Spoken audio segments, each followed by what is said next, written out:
for each other, for our nation, for us all. The few, the proud, the Marines.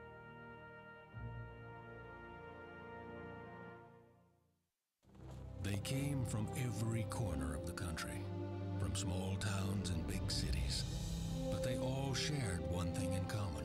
They belonged to a family called Marines, a tough and determined few dedicated to protecting everything we hold sacred. And still, they come.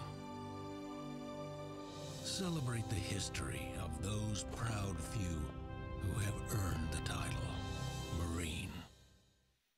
Good afternoon and welcome to the Regional Radio Sports Network. We're broadcasting live and in living color from Patterson Field in Mishawaka, Indiana, located at Bethel College.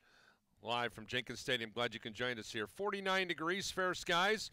Weather is on its way. We're going to try to get some baseball in here today as Marian University is in town to take on the Bethel College Pilots. Marian, 18 wins and 22 losses on the card thus far, including a record of 12-10 in the Crossroads League, taking on the homestanding Bethel Pilots. Pilots at 14-25 overall, 5-7 in league play. Glad you can join us here for our broadcast this afternoon.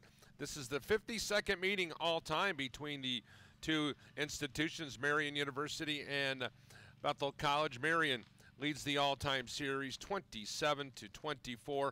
Last 10 games, Marian has had the upper hand, 6 wins and 4 losses, respectively. Marian, of course, coming off a really nice year under the direction of longtime coach Todd Bacon, a spectacular year a year ago, advancing to the NAIA National Championship Series, if you will. They were an opening round participant and coming off a record with 30 wins on the ledger and only 23 setbacks. So we're glad you can join us here for baseball this afternoon. Sunshine for now, as the weather's supposed to got some clouds and some rain headed our way, but that's probably going to be at least about an hour away. So we'll try to get this thing going. On the pregame show, we'll go one-on-one with both of our respective coaches. We'll come on and visit one-on-one with Todd Bacon. Todd Bacon, of course, who's been a fixture at Marian University, whether it was on the women's basketball front and as well as the baseball coach. He has on his staff Mark Elder, Matt Voorhees, Austin Gibson, and Scott Satherwaite. Those guys are in town to take on head coach Seth Zartman and his club here today. Of course, Seth with his outstanding coaching staff of Coach Dick Seiler, along with Coach Woody down there, and it also looks like Coach Braddock is also going to be in the building here today as well. So we invite you to stick around for college baseball this afternoon. Pilots, Marian University, one of many games in the Crossroads League going on this afternoon, which also includes Mount Vernon Nazarene is on the road at Grace today. Spring Arbor is at Indiana Wesleyan University. Goshen is at Huntington University, and the University of St. Francis is at Taylor. We'll take a quick timeout, come back with more of Crossroads League baseball. Right after this, we'll go one-on-one with Todd Bacon, the coach of the Marian University Knights, right after this on Regional Radio Sports. It took me a long time to be able to say Chandler has cancer, because that is such a scary word. When St. Jude finds something that works well with a certain cancer, they share that with everybody. And knowing that we don't have to pay for all of the medical expenses, that's huge. We just have to worry about helping Chandler, and he's just my heart. St. Jude Children's Research Hospital. Finding cures, saving children. Learn more at stjude.org. Every day, the men and women of the United States Marine Corps demonstrate their commitment to defend the American way of life. Since 1775, wherever the mission takes us, we always remember the land we call home. As Marines, we take a stand for our nation, for us all. The few, the proud, the Marines.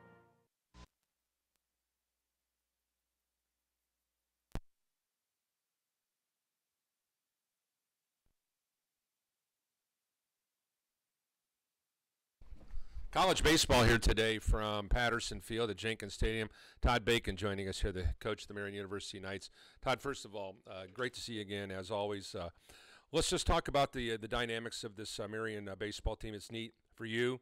Get a chance to have your boy play with you this year, and how exciting does that have to be? And just how things going, man? Good. We for as bad as the weather's been, we feel like lately it's been a little warmer and we've swung out a little better. It's been tough. Spring baseball this year's been really tough. Pitching wise, hitting wise, it's been hard to play. And finally we got a decent day today. Had a decent day on Saturdays, last Saturday. So I feel like I finally got 2 Saturdays we could play. When you look at the way this league has kind of played itself out, last year we saw Huntington run away and hide from everybody. They were really good. I thought their first 9 was as good as we've seen in at least a decade or so. But this league, I don't think you could say, outside of Taylor's dominance at home, I don't think there's anything that's really been predictable. Is that good or bad for the league? What do you think? Well, I think it's good for the league in terms of within the league and guys knowing every day they have an opportunity. The nice thing about somebody running away with it was that team usually got in the top 25, and it's been tougher this year to get a team in the rankings just because of the balance. All right, let's just talk about where you guys are at right now. You're right there in the middle of the pack, so these next few games are vitally important for an opportunity to try to get a possible better seed than you would be otherwise. Your thoughts on where you're at, and are you guys ready to take on postseason play? I think we are. Everybody, water kind of finds its mark. I think we're where we ought to be just based on how we've played. We have not been consistent enough to be higher than we are right now. But I think there's any of those 8 teams that get in, and I think the other 2 that don't get in could actually win games in the tournament too. But I think any of the 8 that get in have a shot at winning, and I think they've proven that. With who's beat who, and you look at some of the scores, and you think, okay, well, we'll gain some ground here, and then the weekend gets over, and you lost ground. Sure. So it's been a weird spring. All right, talk about the strengths of this baseball team this year going into this. Of course, last year a really great year for you guys.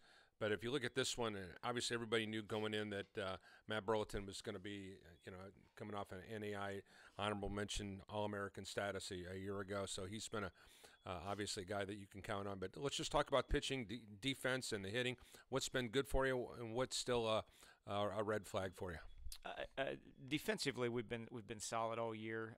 Now I know you come up here and play, and it's quicker, infield wise, and the ball carries pretty well here. So it'll be a different look than we're used to seeing at home. Our field doesn't carry real well, and it plays slow. So that'll be a different look for us.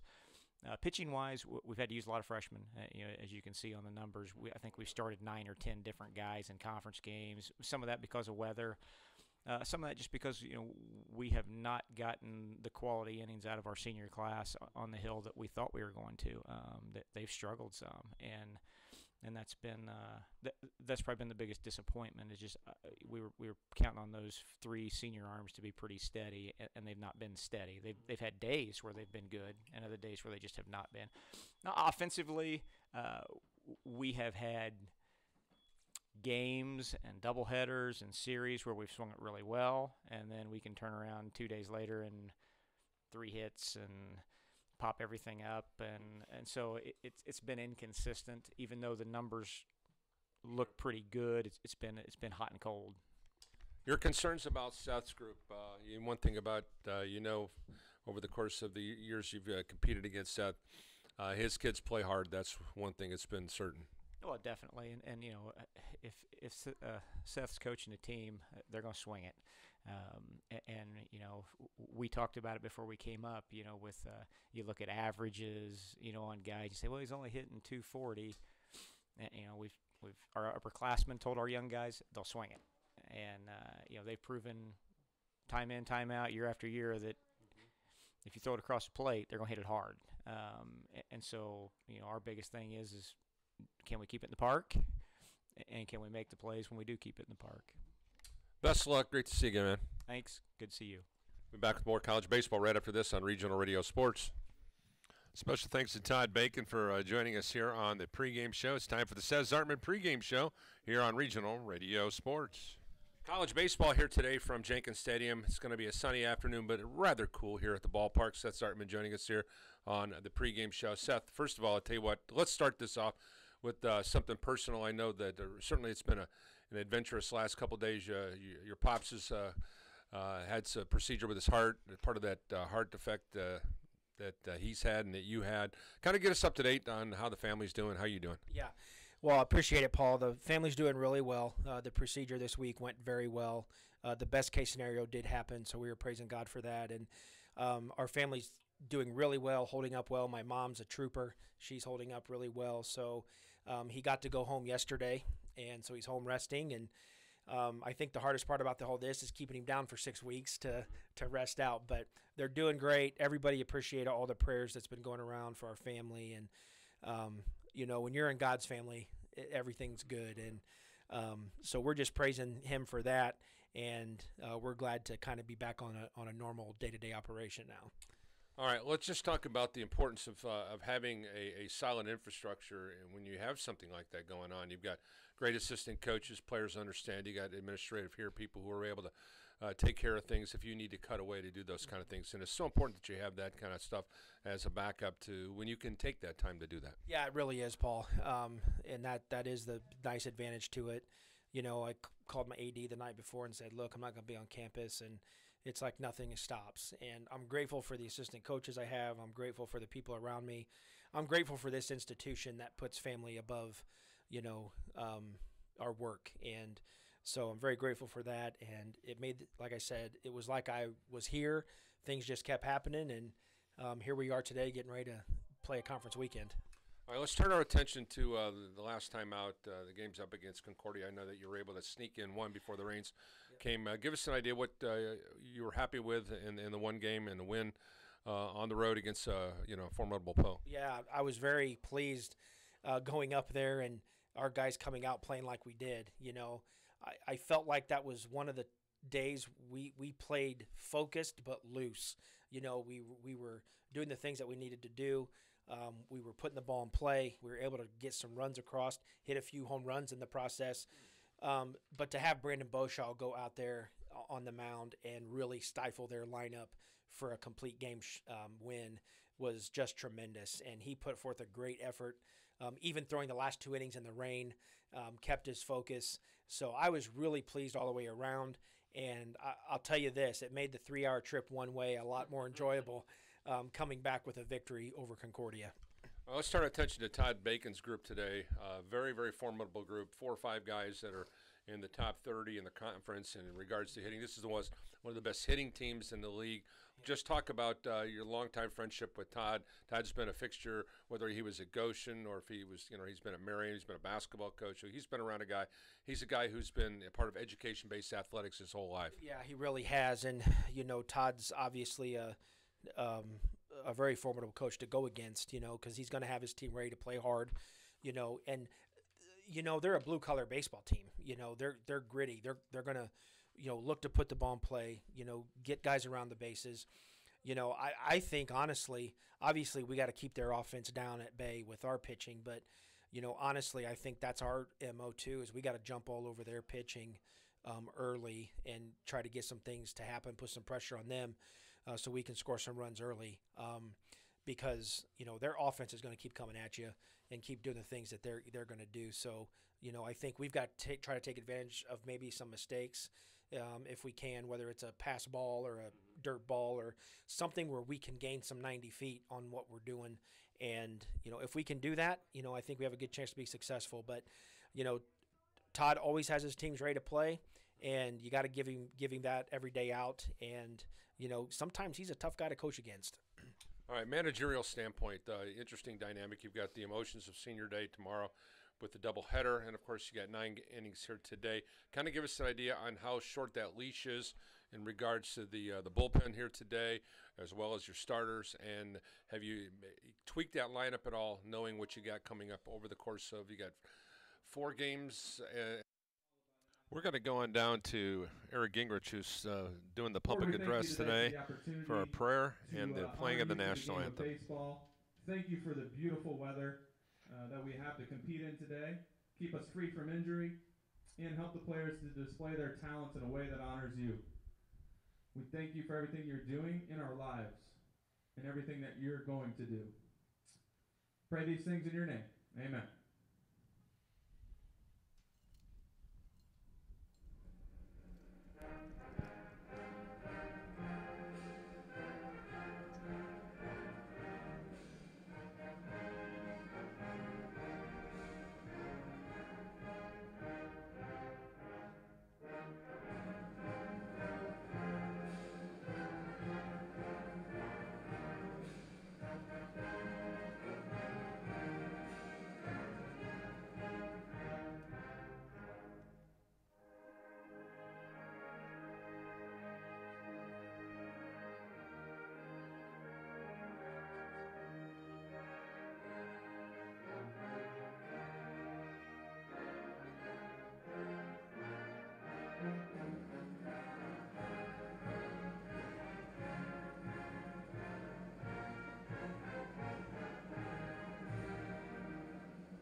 Once again, thanks for joining us here on Regional Radio Sports. Glad you can join us here from Patterson Field at Jenkins Stadium on the campus of Bethel College in Mishawaka, Indiana. The Bethel College Pilots hosting the Marian University Knights. Let's take a look at our starting lineups. First of all, for the visitors from Indianapolis, they'll be leading it off will be Leo Lopez, wearing jersey number 2. Leo Lopez will be playing in the shortstop position. Number 2 spot, number 14, Maverick Bacon, the head coach's offspring, will be playing first base. He is a junior. And in the number 3 spot, number 24, Cody Earl, the junior third baseman. Lopez, Bacon, and Earl going 1, 2, 3. Heart of the order features Evan Hickman, the junior catcher. Number 22, Carson Davis, the junior left fielder. And number 31, Zach St. Pierre, the senior right fielder. Once again, Hickman, Davis, and St. Pierre, the middle of the order. The bottom of the order, 7, 8, 9 goes. Number 10, Mike Underwood, the freshman designated hitter. Number 32, Tyler Vogel, the freshman second baseman.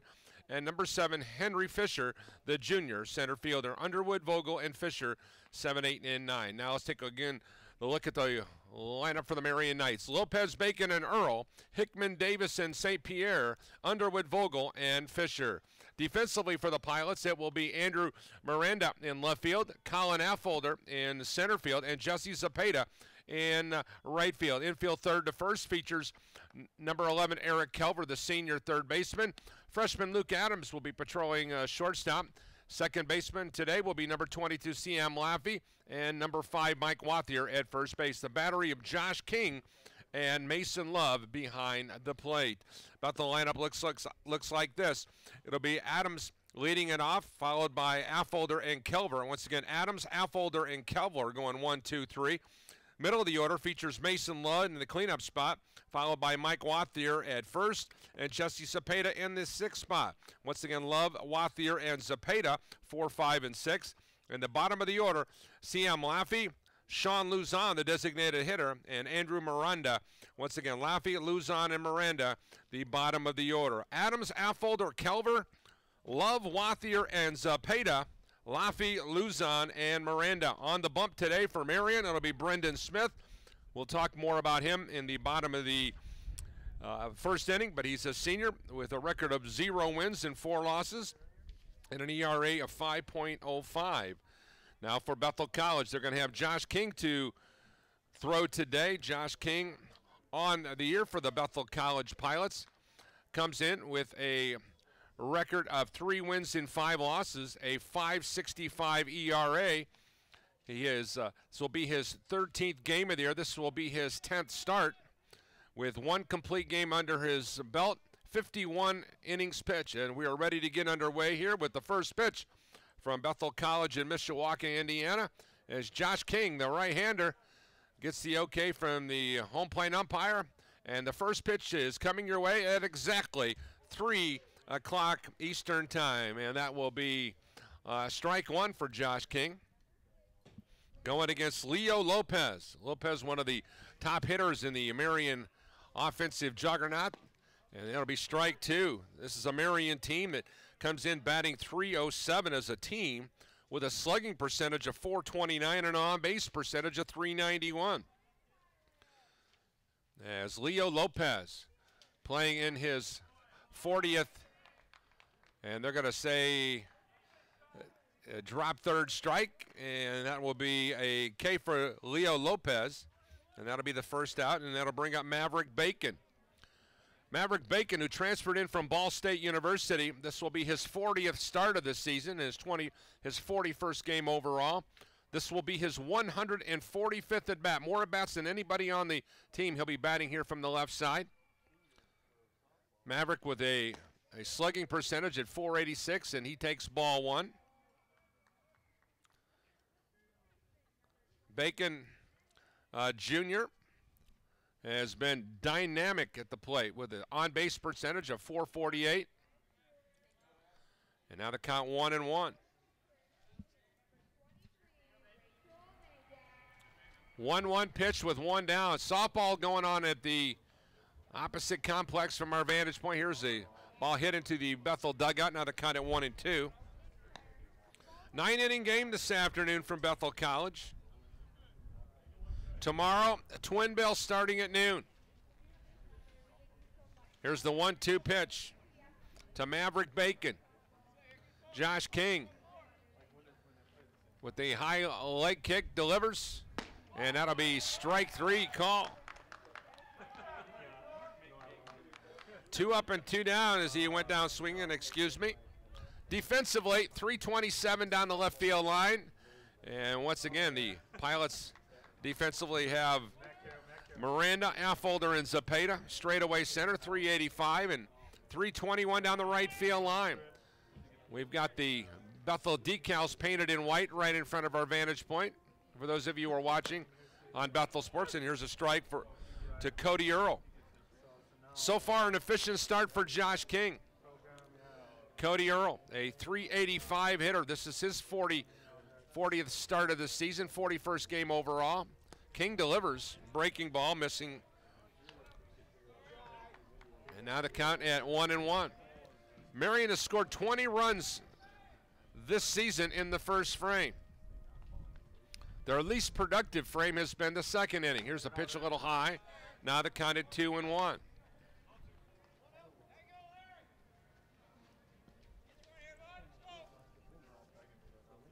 Here's the 2-1 pitch with 2 down here. Top of the first, no score. Bethel's Josh King delivers. Swing and a miss.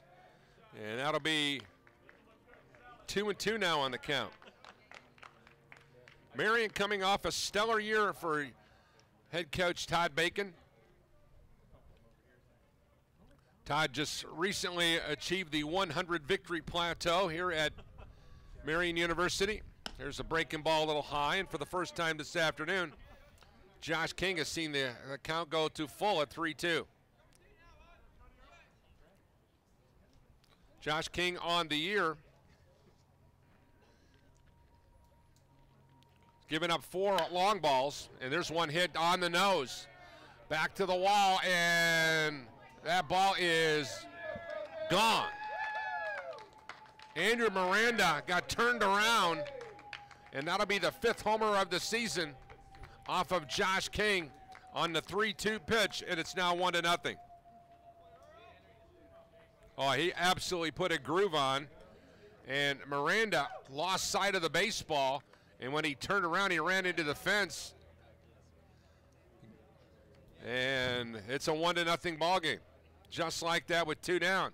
So King really had great command to the first 2 batters, and that's not the case, and he's seeing stars out there in left field.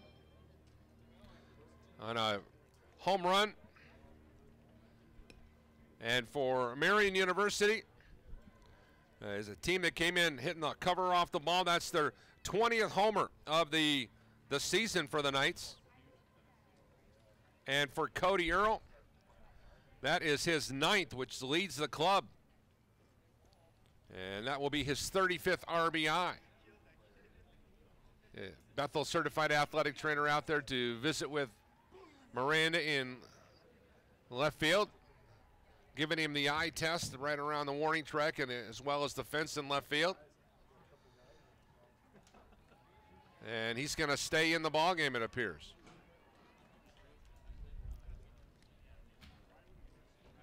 So Josh King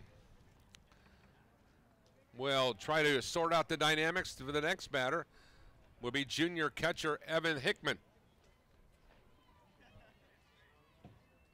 Evan Hickman, product of New Palestine High School.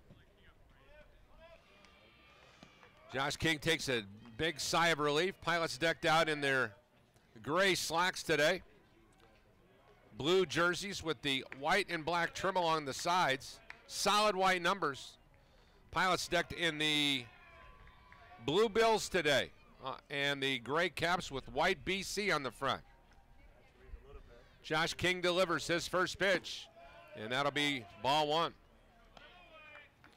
Evan Hickman on the year for Marian University. This will be his 134th at bat. 14 runs, 42 hits, 10 doubles. Then he takes ball 2. 2 homers for Hickman on the year with 26 ribbies. Marian a 1-0 lead here in the first frame. On a home run by Cody Earl, his 9th of the year. Breaking ball, that one got away. And now to count it 3-0. Pilots are slated to go with Boback and Rasmussen tomorrow in the doubleheader. One scheduled note, the home game originally scheduled for Monday here against Indiana University South Bend has been moved to Newton Park, and that will be a 7 o'clock start, as that'll be a base on ball for Evan Hickman. And that'll bring up the number 5 hitter in Todd Bacon's lineup, number 22, Carson Davis. Carson Davis, product of Attica, Indiana, 6'3", 237-pounder. Looks like he should be playing middle linebacker someplace. 1-0 with 2 down. Runner at first. Carson Davis, the junior. Davis, here's a quick toss over to first base. King not happy with this throw to first base. He's going to manicure that mound a little bit. And now Davis, a .328 hitter. This is his 126th at bat of the year. 23 runs, 41 hits, and 23 ribbies. And he takes a strike. On deck, Zach St. Pierre. Here's your 0-1 offering from Josh King. King from this. As he pauses, quick toss over to first base, swipe tag, back in time.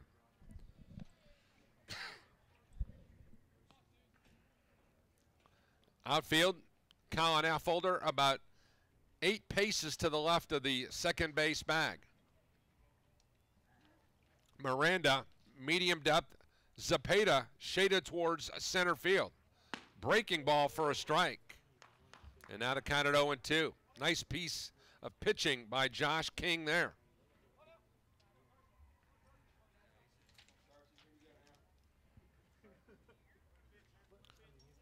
Number 34, 0-2, 2 down. On the hill for the Pilots. Here's the pitch by the right-hander. Off the end of the bat, could be trouble for Zapata. And Jesse with a diving play in right field cannot make the play. Runner will come around to the plate and he'll score easily on the double. As I alluded to prior to the pitch, Zapata was shaded towards center field and a 2-out RBI. And the Marian University Knights take advantage of the free pass given to Evan Hickman. And it's now a 2-0 ball game.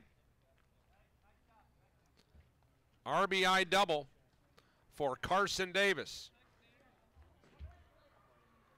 And that'll bring up Zach St. Pierre. All the damage was done with 2 outs.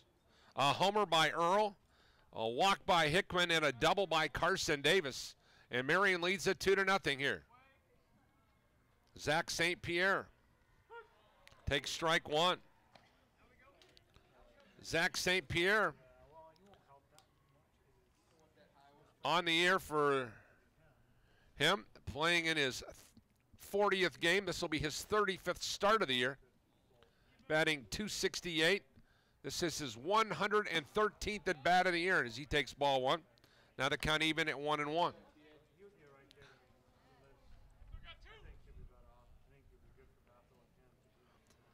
St. Pierre, wearing jersey number 31, hails from Noblesville, Indiana.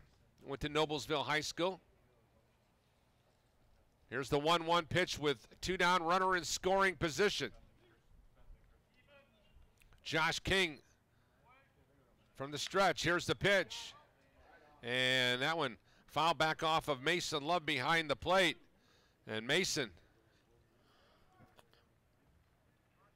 in pain. That one, I think he's talking on a higher octave at this stage. 1-2 pitch now with 2 down. Josh King hoping his Receiver Mason Love can regroup now. Love, a product of Monmouth, Illinois, transferred in from IUSB. King delivers. Pitch a little low. Now the count at 2-2 to Zach St. Pierre. St. Pierre on the year, a slugging percentage of .348 and an on-base percentage of .364. He has 13 RBIs on the year. 2-2 pitch with 2 down. 2-0 Knights here in the first. King from the stretch. Here's a swing and a miss. And King strikes out the side. However, damage was done with the home run, a walk, and a double at the end of the first inning. 2 runs on 2 hits, no errors, 1 man left on base after a half of an inning of play from Mishawaka, Indiana at Jenkins Stadium. Marian 2, Bethel nothing. We'll be right back after this short timeout on the Regional Radio Sports Network. Every day, the men and women of the United States Marine Corps demonstrate their commitment to defend the American way of life. Since 1775, we have served our nation as a force in readiness. From combat operations to humanitarian assistance in every corner of the world. No matter where the mission takes us today, or wherever our country needs us tomorrow, we always remember the land we call home. As Marines, we take a stand for each other, for our nation, for us all. The few, the proud, the Marines. Welcome back here on Regional Radio Sports. Glad you can join us for college baseball. On the hill for Marian University will be Brendan Smith. Brendan Smith wearing jersey number 28 today. Smith, a product of Indian Creek High School, went to from Trafalgar, Indiana. And he's 0-4 on the year. He has thrown so far this season 35 2/3 innings pitched, given up 26 hits, 24 runs, 20 earned runs, 22 walks, 25 strikeouts, 2 doubles, and 4 homers. And teams are batting only .198 against him, but the killer is that he's hit 6 batters and he's got 7 wild pitches, which leads the club. And here's the ball hit. First one comes up high nicely for Leo Lopez, and Lopez on the first pitch throws out the Bethel leadoff hitter, Luke Adams. 6-3 on 1 pitch. That'll make it easy for Brendan Smith. So 1 up and 1 down. That'll bring up hot-hitting Colin Affolter. Affolter, once again batting from the right side. Batting .323. He has started all 38 games for the Pilots this year. And he takes strike 1. Colin on the year. This is his 131st at-bat. The only person that has more is Eric Kelver, who's got 1 more at-bat. There's one foul back to the screen. Now the count at 0-2. 25 pitches in that first frame for Josh King. And Brendan Smith, as quickly as he is moving along, going to get out of here in no time. Here's the 0-2 pitch. Smith delivers. Breaking ball just missed. Colin Affolter fortunate there. Affolter on the year. 63 total bases. Got 22 RBIs. He's got 4 homers, 1 triple, and 7 doubles. And now the count at 2-2. Colin, who fell in a 0-2 hole, has battled back to even up the count. Colin with 15 walks on the season, which ranks 2nd on his club. There's a pitch inside. Now the count at 3-2. So Affolder finds himself in a hittable situation here now with the count full. 2-0 Marian. A couple runs in the top of the first. We're in the bottom of the first. Pilots their first opportunity. Here's one. Fouls off the home plate umpire's mask. And thank goodness they're wearing the brain buckets. 3-2 again. We'll do it all over. Eric Kelver waiting on deck. Tomorrow will be senior day here at the ballpark. We hope you'll join us here. Here's a breaking ball, and that'll be ball 4. What an at-bat for Colin Affolder as he draws a base on balls, and that'll bring up Eric Kelver. Kelver on the year. This will be his 38th game of the year. Affolder and C.M. Laffey have started every game this year. And here's the opportunity from Brendan Smith. And he throws one right down the Main Street for a strike on the fastball. Kelver on the year, batting .303. This is his 133rd at bat and 26 runs, 40 hits, 9 doubles. Hits one down the left field line, and it will curve foul. Kelver is tied with Mason Love on the club with 9 doubles apiece. He's one behind Luke Adams in the triple department, and he leads the club in home runs with 5. Followed closely behind by Colin Affolder and Mike Wathier. 32 RBIs, an on-base percentage of .386, and a slugging percentage of .515. Not too shabby for the senior. Here's the pitch. Popped up. Off to the right. Second baseman will make the catch in the outfield grass. One step in. And that'll be the second out of the inning. And that'll bring up Mason Love. Mason Love on the year. Who started his 32nd game of the year. 33rd overall. Batting .292. This will be his 114th at bat.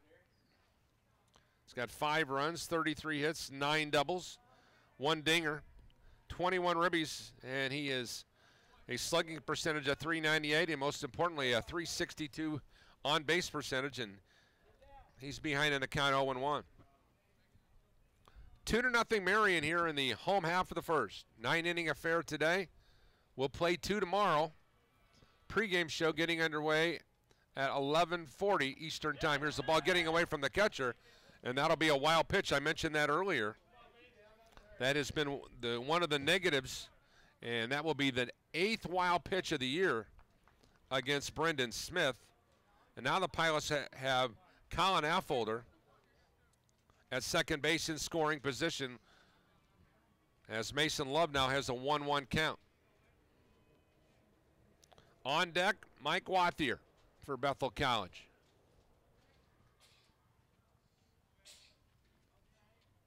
Batting from the left side, Love. This one's in the dirt. Nice job by the catcher, Evan Hickman, to keep that one in front of him as he went down in the butterfly position to make the save. Now the count 2-1 to Love. Defensively, it's Earl, Lopez, Vogel, and Bacon, your infield third to first. Outfield, it's Davis, Fisher, and St. Pierre, left, center, and right, respectively. Here's the right-handed pitch, grounded towards the first baseman. It comes up, picks it up, steps on the bag, and that'll be an unassisted play for the first baseman, and the Pilots are retired in the first inning. In the inning for Bethel College, there were no runs, there were no hits, there was no errors, nobody left on base. We played 1 complete inning of play here from Richard C. Patterson Field on the campus of Bethel College in Mishawaka. Marian leads Bethel 2-0. We'll be back with more right after this. As always, I say, look, it's either put up or shut up. And it was time to put up. I had crossed that thin line. It was 100+ degrees. We were hot. We were on fire. We were yelling our hearts out. You could feel the intensity rising. Even in our tiredness, even in our weakness, even in our pain, we continued to push. I told myself, you can suck up the pain for another 1.5 miles, and you will be a Marine. Not many people believe that I could do it. I don't know where I got the energy from. I don't know where the pain went to. But all I know is that I had what it took. I am a United States Marine. PFC Darrell Willis serves his country as a Marine. Will you? Visit Marines.com or call 1-800-MARINES. The few, the proud, the Marines. Welcome back here on Regional Radio Sports. Glad you can join us here. 15 pitches for Brendan Smith, a solid start for him in the first frame. And, of course, 25 pitches the first go-around for Josh King, the junior. We move to the visitors' half of the second inning. The Bethel College Pilots trail the Marian University Knights by the count of 2-0. Now joining me on the broadcast is the fine athletic director here at Bethel College, Dr. Tom Visker, joining us. Tom, for many of you who know, is a longtime college baseball coach, so certainly knows a little bit about the game. And, Coach, I know the one thing is there's nothing more beautiful to sit at a ballpark when the grass is green, the field is dry, and the sun is high in the sky. Isn't that something sweet? It is. That's the first thing I noticed when I walked into the stadium today. The grass just greened up, and it's just a beautiful ballpark right now. It really is. Josh King and Mason Love is the battery, in case you're just joining us. For Marian University, it'll be Mike Underwood, followed by Tyler Vogel and Henry Fisher, respectively. 7, 8, and 9, as Josh King is going to try to regroup after giving up a home run in the first inning, as well as a walk and then a double. And just like that, Mike Underwood, the designated hitter, off to a good start with a 2-0 count.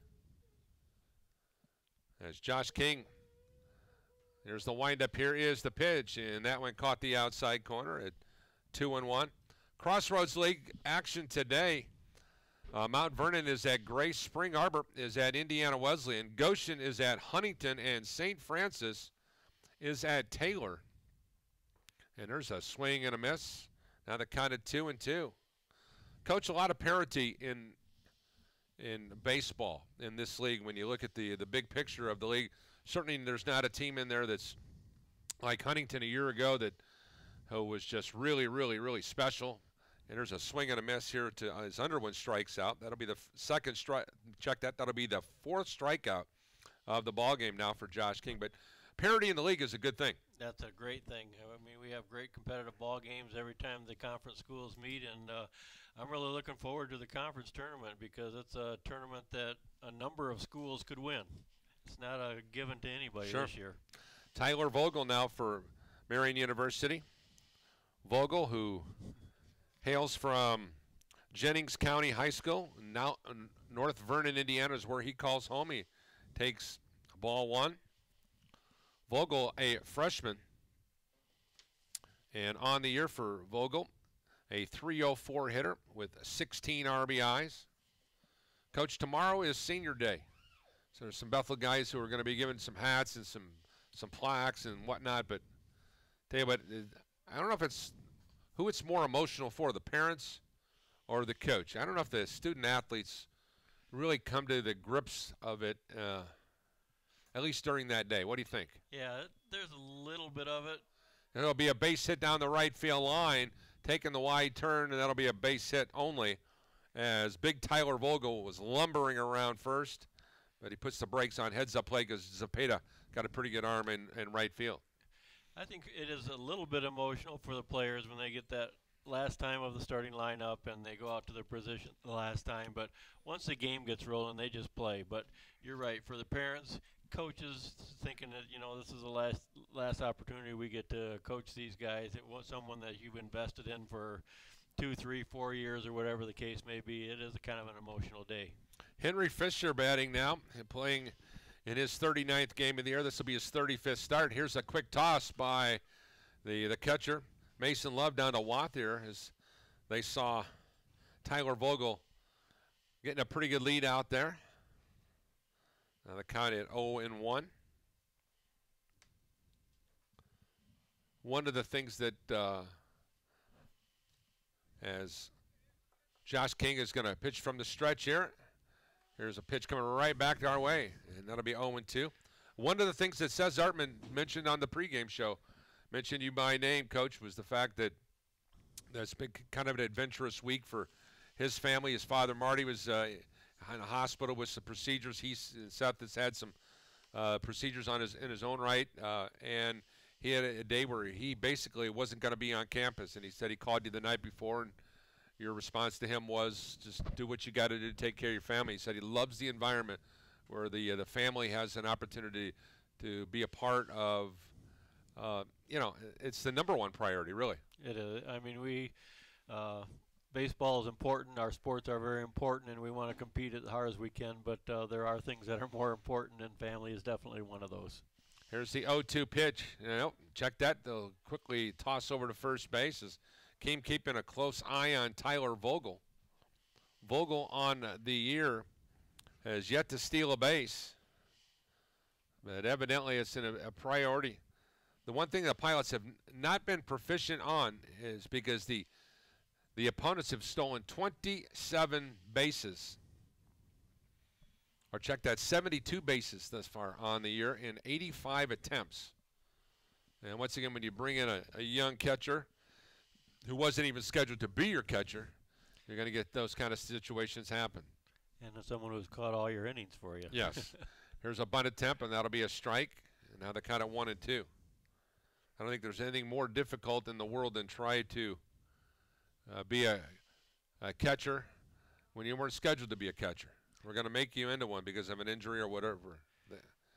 And that's what they've tried to do with Mason Love. And I think the pitchers have been really receptive to him. The ones that I've talked to, they really like throwing to Mason. Here's the 1-2 look here from Josh King. 2-0 Marian here in the top of the second.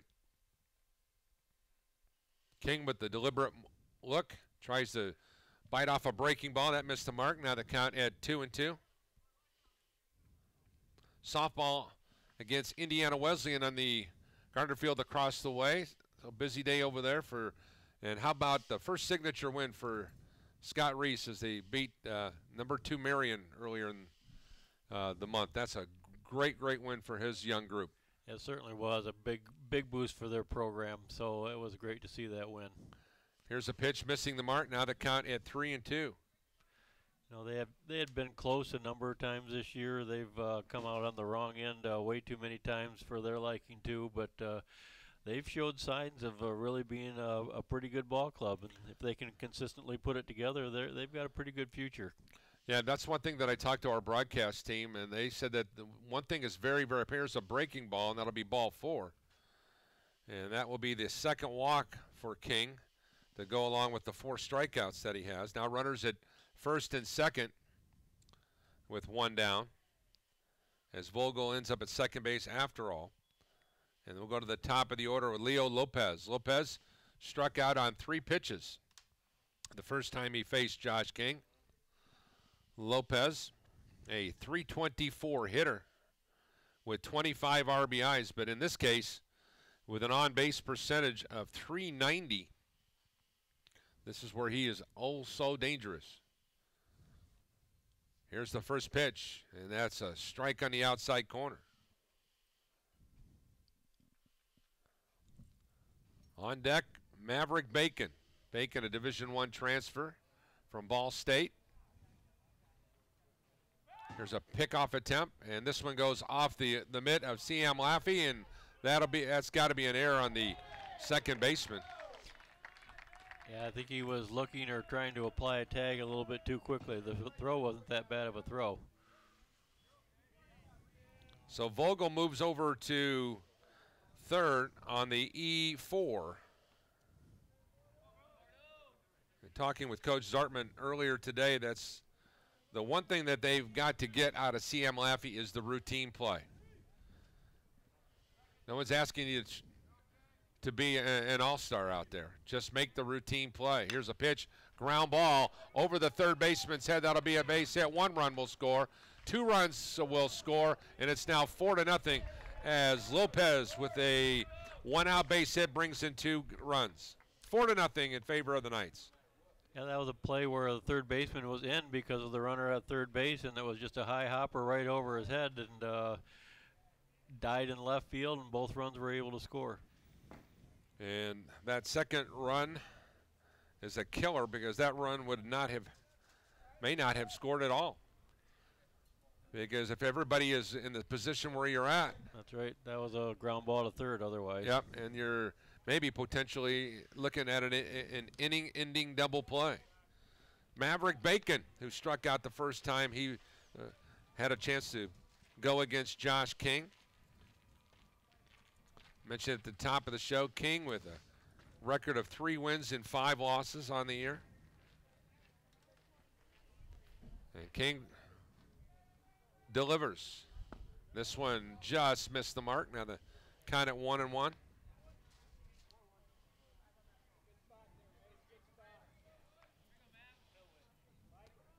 Colin Affolter in center field now, a rarity because he has shifted. Even with a left-handed batter, he normally keeps everybody straight on, but he's 5 or 6 paces to the right of the second base bag in center field.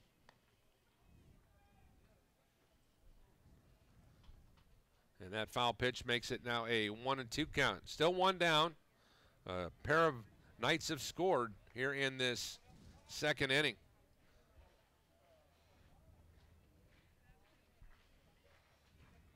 Now here's the 1-2 pitch from Josh King. From the belt, here he comes home. Off-speed pitch outside. Now the count at 2-2. On deck, Cody Earl. The last time he faced King, he launched one over the left field wall for his 9th homer of the year. Here's a quick toss over to first base. A runner back. 4 runs on 4 hits and no errors for the Knights. Pilots have yet to get a base hit or a run yet. They do have 1 miscue.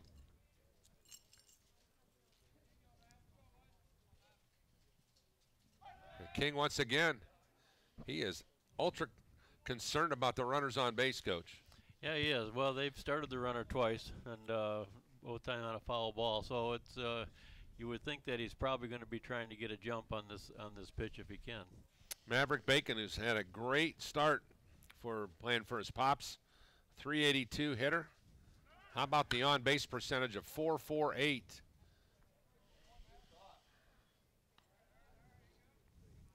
Yeah, they started the runner again that time, so it's probably good they're paying a little attention to him so he's not getting too big of a jump, so they could turn a double play if they got the right type of a ground ball. Todd Bacon with the sign down here, the veteran coach. 100 wins, 119 losses. For many, many years, he walked the sidelines as the women's basketball coach.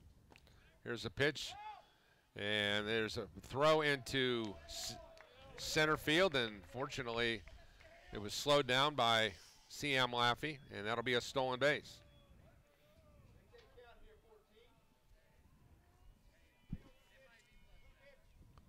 And now with a runner in scoring position with 1 down, it makes it very, very interesting here for Maverick Bacon. With an RBI opportunity as he's batting here from the left side.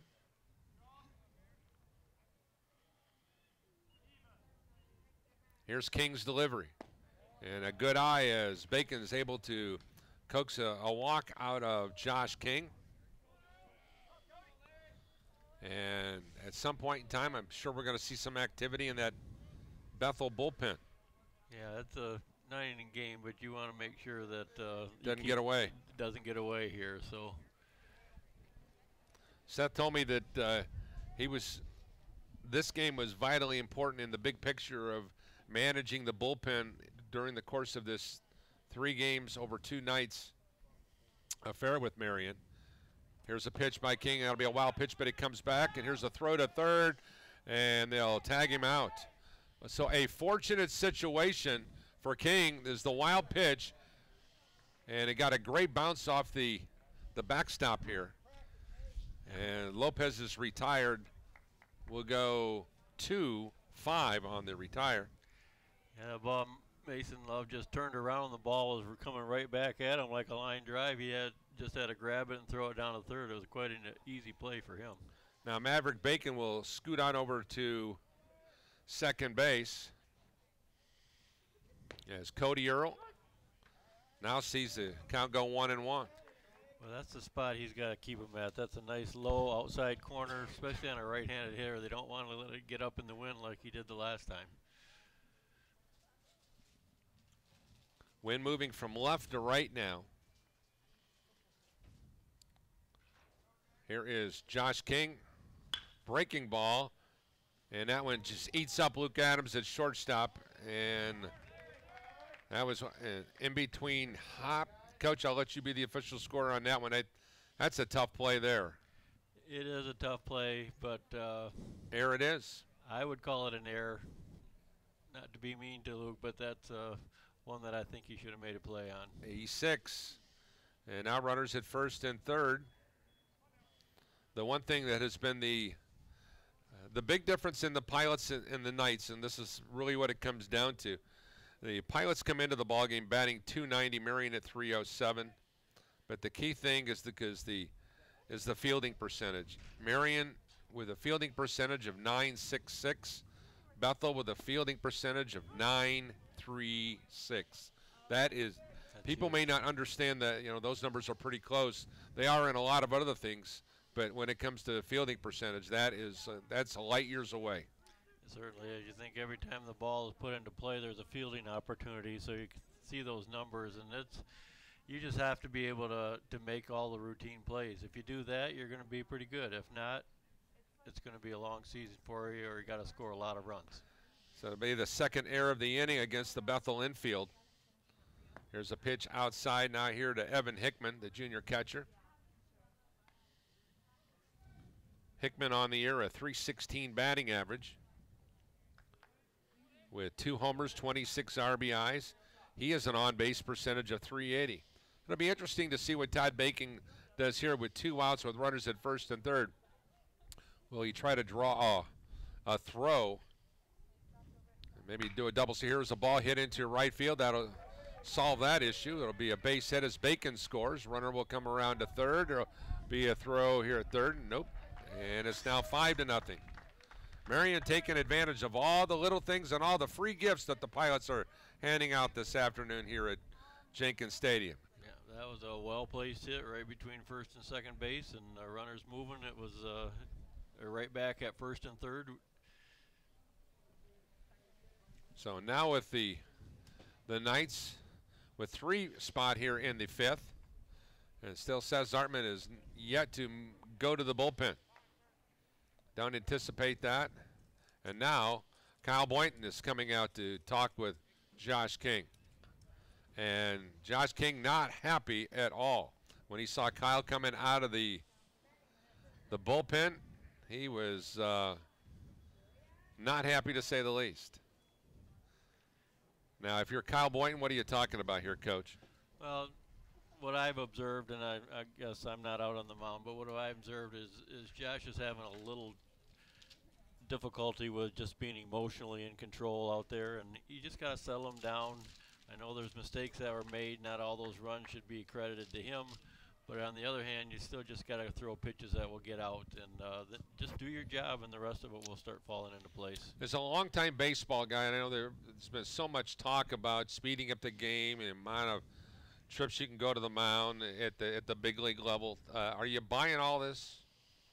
Well, somewhat. I do think there are things that you can do that will keep the game moving, whether you have to speed it up. I just like to see a good flow in the game and not disrupt the flow of the game. And I think a lot of times some of those timeouts and so forth, especially from the fielders coming to the mounds and so forth, kind of disrupt that. But I'm more or less the kind of guy that you leave the game alone unless there's something really, really wrong with it. Concur. 5-0 our score. Here is Josh King with a quick toss over here to first base is Carson Davis. Davis on the day, last time double and an RBI, so he's 1 for 1 on the afternoon. Davis with 42 hits now on the year. There's a pitch outside corner for a strike. And there's that pitch that he needs to have command of, and he got it there. I like that pitch a lot.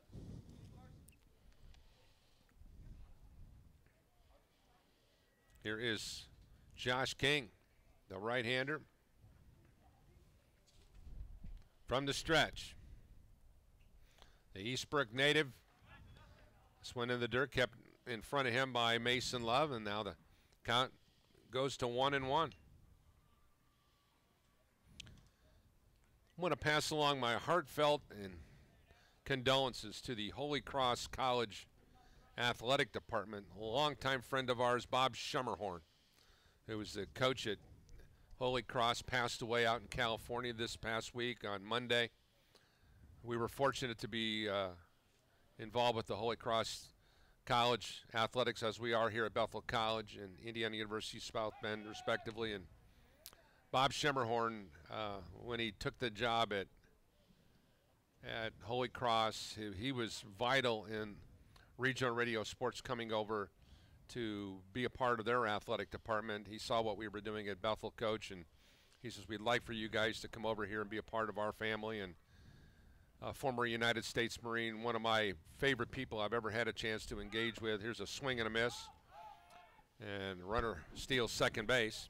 But Coach Horn, as he always liked to be called, member of the California Basketball Hall of Fame, and really one of the neat guys. I don't know how much interaction you had a chance to, because I think you were probably still teaching and not ADing at the time, if I'm not mistaken. Right, that's right. I didn't know Coach at all, but our sympathies do go out to the Holy Cross family. 1-2 now here to Carson Davis. Here's the pitch, a swing and a miss, and I don't know what the batter was thinking. So a swing and a miss, and that's going to be strike 3. So King ends up getting his 5th strikeout of the game. And in the inning, there were 3 runs on 1, 2, 3 hits. There were 2 errors and a couple left on base. As we move to the home half of the second inning, Marian 5 runs on 5 hits and no errors. Bethel no runs on no hits and 2 errors. We'll be back with more of BC baseball right after this.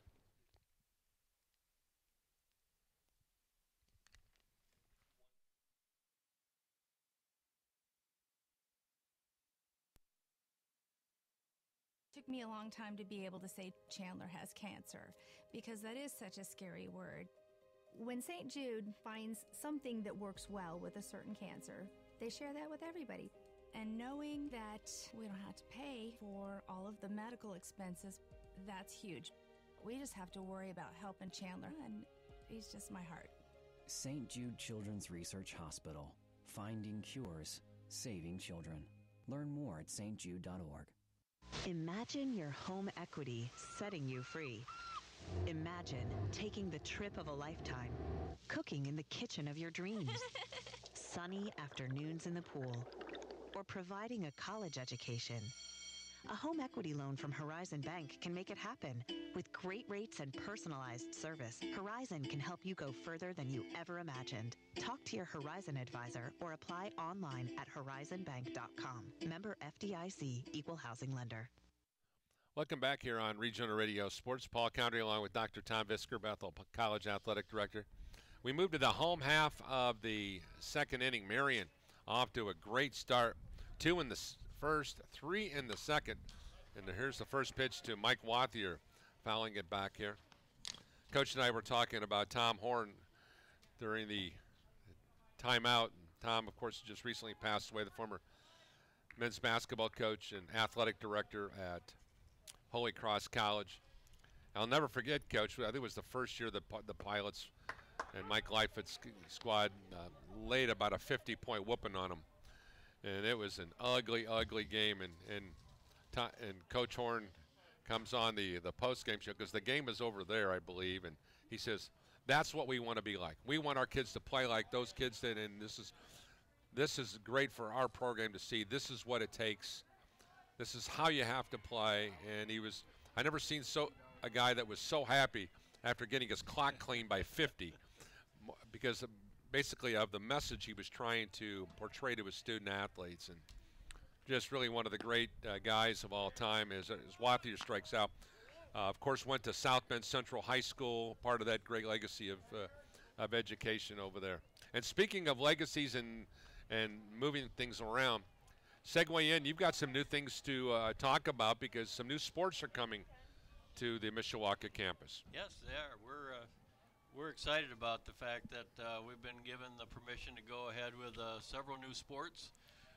We're going to be adding men's and women's bowling to our offerings, and then we're real close to adding men's and women's swimming and diving also.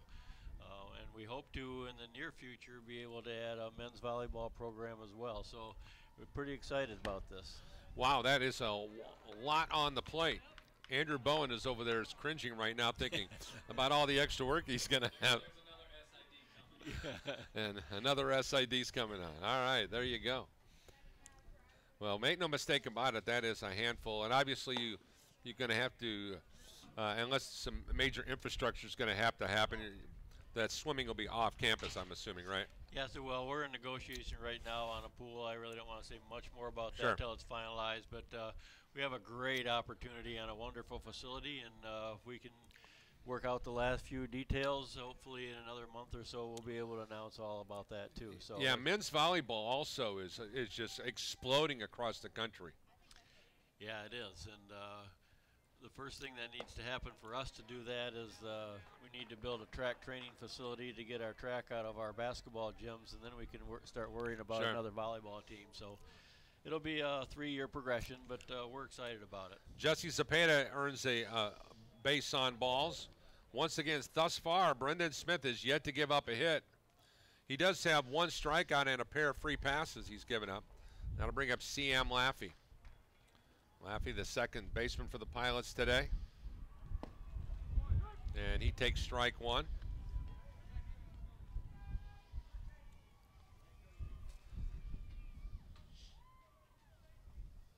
Laffey on the year, a 273 hitter. There's a ball getting in the dirt, and that'll be the second wild pitch as Zapata is now at second base. I mentioned it prior to the ball game. If there was a thing that jumps off the page at you when you're talking about Brendan Smith, that is now his 9th wild pitch. He has that good biting breaking ball that goes down and away from a right-handed hitter. That can be a pretty tough pitch for the catcher to get over in front of. Here's a 1-1 pitch, and this one missed the mark. Now the count at 2-1. Marian with a 5-0 lead here in the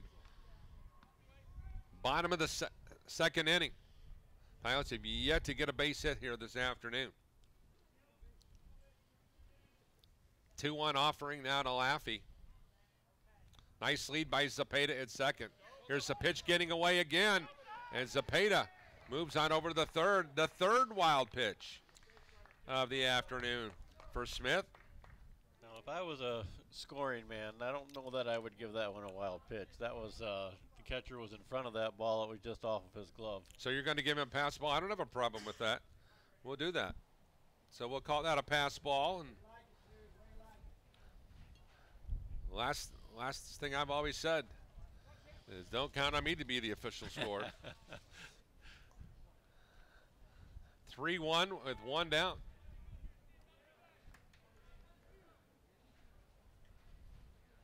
Here's the pitch by Brendan Smith. And that one will be ball 4 as Laffey picks up a base on balls. Pilots with runners at the corner, and they've yet to put the ball in play. Now it's up to Sean Luzon, the Pilot designated hitter. Luzon playing his 30th game of the year. This is his 17th start. a 278 hitter. Has 12 RBIs and an on-base percentage of 365. Good opportunity to pick up an RBI. Yeah, we really need that RBI here. We have to figure out some way to get Jesse in on this inning for sure, and hopefully we can get in both runners. Davis, Fisher, and St. Pierre are the outfield for Marian University. Here's a swing and a miss. Luzon swung at a bad pitch, but a runner will run on down to second base. CM Lappy picks up a stolen base. Now two runners in scoring position. As Sean Luzon, the Bethel Pilots designated hitter, with a base hit here, and we have a brand new ball game. 5-0 Marian. Smith delivers this one outside. I will say this, the Pilots have been patient for the most part in this inning against Smith. They're allowing Smith to make mistakes. 1-1 pitch with one down. Here's the ball hit off to the right and out of play. Now the count at 1-2 with one down.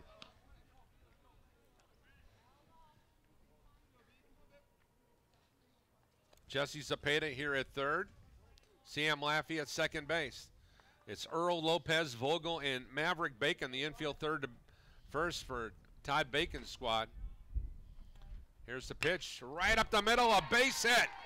The first hit pays dividends, and 2 runs score, and it is now a 5-2 ball game. As Sean Luzon with a clutch one-out base hit delivers the mail. Yeah, I like that at bat by Sean. He the first pitch he kind of swung at a bad pitch, but I think that was mostly to protect the runner that was going down to second base, and he just squared up on a pitch that was slightly on the outside edge of the corner and took it right back up the middle. So a great big hit for the Pilots. And Andrew Miranda, the number 9 hitter in Coach Zartman's lineup. 5-2 Marian now, as he'll be batting here from the left side. Ball foul back and out of play. A clutch hit for Sean Luzon.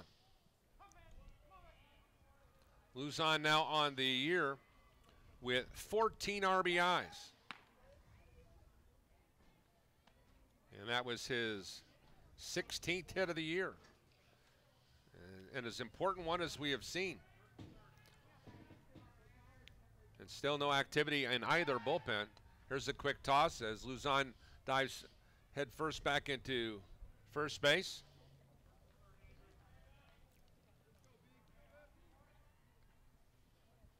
Andrew Miranda for Bethel College, a .220 hitter. 1 homer, 7 RBIs. Count now 1-1 with one down. On deck, Luke Adams in the top of the BC order. Here's the pitch outside. Now the count at 2-1. Once again, a good eye there for Miranda. Pilot showing good patience at the plate this inning. Early on in the year, that may not have been the case. We could not have said that a lot. Bet if you go back and look at those score sheets, there was a lot of opportunities they left on the table, if you will.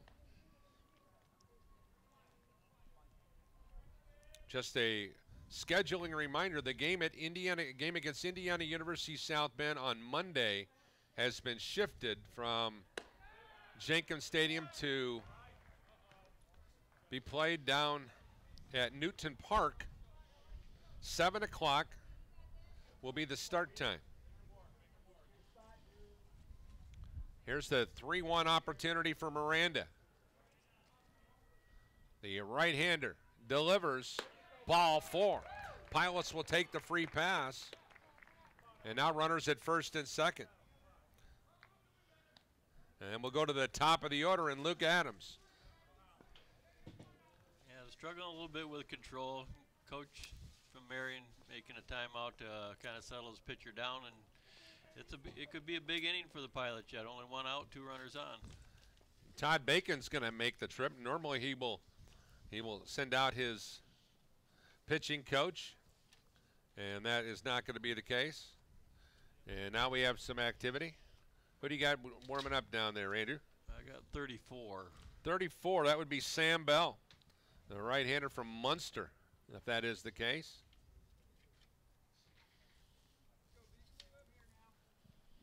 And the meeting on the mound by the Marian skipper has been concluded, and now the Knights will try to regroup here. Still with only one down. Here's a pitch. Tell you what, the Evan Hickman's having some trouble back here behind the plate, keeping that ball in his mitt. That pitch at 1-0. The last 3 pitches have been nowhere near the strike zone, so keep patient. Here's a 1-0 pitch with 1 down. Runners at first and second for the Pilots. Sean Luzon with a nice lead at second. Here's a pitch high, way off the mark. Now to count it 2-0 to Luke Adams. Adams retired in the first inning, 6-3.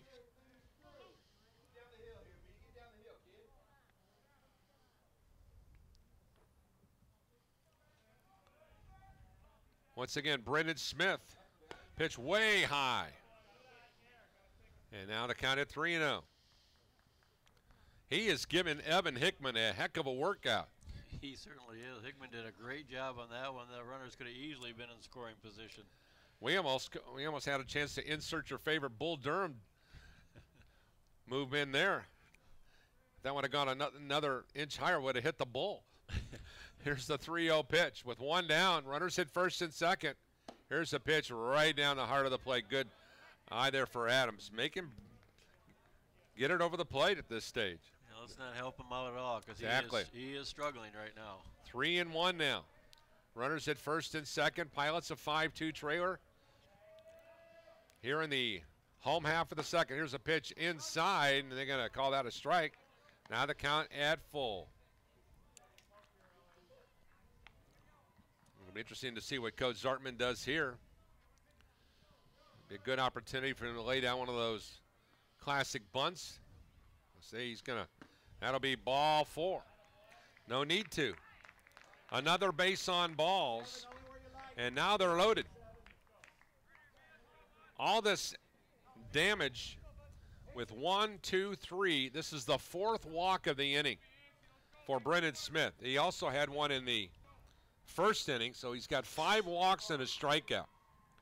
Now, obviously, you're concerned about your walk to strikeout ratio, and Smith, who came into today's game with 25 strikeouts and 22 walks. Now, once again, Colin Affolter with ball 1. Bases loaded for number 7. Let's see if the senior can give the Pilots the lead. Here's a swing and miss. He was trying to on that pitch. Yeah, he was. And again, probably a little bit higher than he should have been to swing at that ball. Let this guy get in his own trouble. Make him throw a good strike before you take a good quick swing like that. Here's the 1-1 pitch. Affolter, breaking ball, base hit into left field. 1 run will score. The second run's coming to the plate. It gets past the third, gets past the left fielder, and the Pilots will score 3, and they will tie up the ball game at 5-5. Colin Affolter, a double, and 3 runs are home. Yeah, that's the pitch that they had to wait for. Control problems. They get a good pitch fastball trying to get a good count, and they just hit it great. Left fielder made an error. We were able to clear the bases. Clutch hit by Colin Affolter as when Adams will come around to score, it will be an error on the left fielder, Carson Davis. And now looks like we're going to have an immediate change. Todd Bacon has seen enough of Brendan Smith. He's not even going to allow him to finish the inning. My, oh my, what a turn of events. That was something. I mean, Smith was kind of cruising the first few innings through here, and all of a sudden, this inning, he lost control of the strike zone. 1, 2, 3, 4. 4 walks, 2 base hits, There's a stolen base thrown in there, and 2 wild pitches and an error. That's where we're at right now. And the new pitcher for Marian University is going to be Sammy Bell, a 6'3", 235-pound. Number 34 hails from Munster, Indiana. Boy, played from one of the all-time best baseball programs up there. Bob Schenken, of course, one of the legendary coaches for many, many years, was a fixture of baseball in Northwest Indiana. And Sam Bell, a product of the program. And let's take a look at Sam Bell. Sam comes into today's ball game. This will be his 10th appearance. He has a record of 2 wins and 3 losses. He has 4 games started. He has 1 complete game, 33 innings pitched. He's given up 44 hits, 36 runs. 31 of those runs are earned. 14 walks, 27 strikeouts, 6 doubles, 2 triples, 3 homers, and teams are batting .316 against him. He has 4 wild pitches, and he does lead the team in hits batsmen, as he's beaten 9 opponents. Wow. So another guy who's had some control issues, and the right-hander here will be looking at a runner at second base, and still with only 1 out in a 5-5 ball game, and we're still in the bottom of the 2nd inning. So the Pilots have erased a 5-0 deficit. So the numbers for Smith, according to SID extraordinaire Andrew Bowen: 1 1/3 innings pitched, 2 hits, 1 strikeout, 5 walks, 4 earned runs, 5 runs overall, 46 pitches, including 31 in the 2nd frame. And once again, he is still responsible for Colin Affolter, who is at second base with a sizable lead. Here's 34 with the pitch, and he hit Eric Kelver in the backside. And just as I mentioned that, that 10 hit batters. So Marian has put a Pilot on just about every way you could put a guy on. Well, we haven't seen the old drop third strike yet. We haven't seen it happen that way. I think there's, 7 ways you can get to first base, and that's one we haven't seen yet. And still 1 down, and that'll bring up Mason Love, who's the 9th batter to bat in the inning. And he takes strike 1 on a breaking ball. The inning got started with Mike Wathier striking out. And then the wheels fell off the apple cart for Brendan Smith. And he takes strike 2. Now the count at 0-2.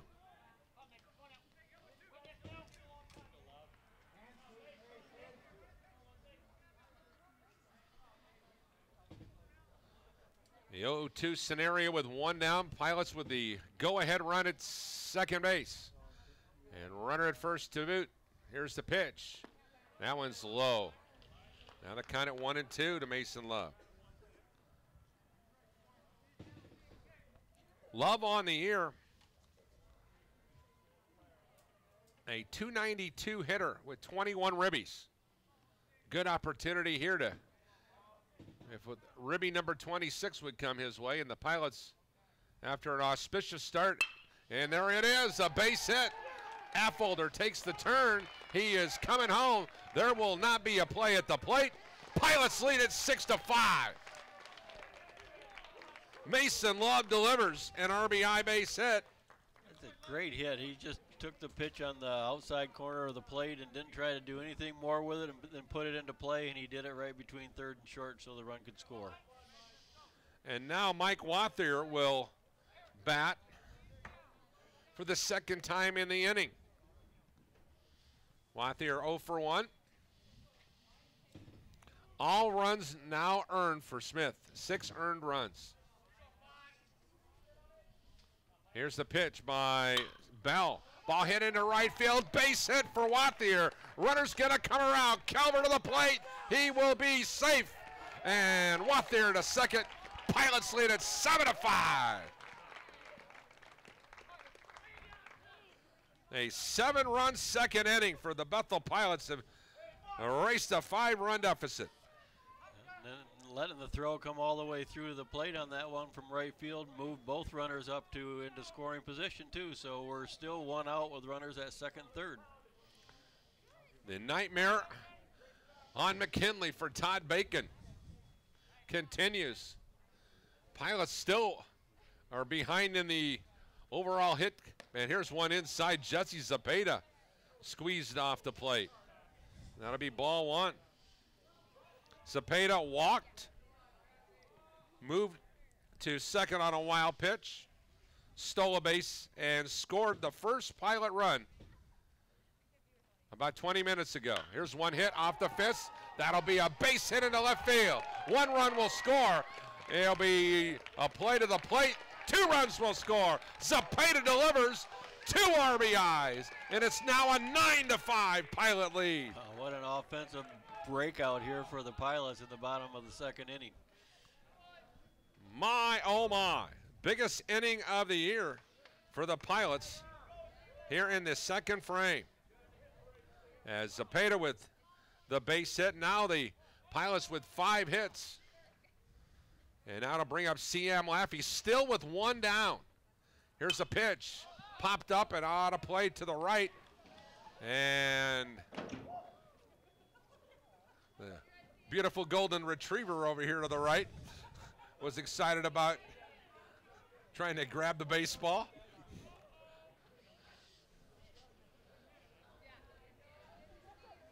I'm trying to remember the last time we seen a 9-inning explosion, or a 9-run inning.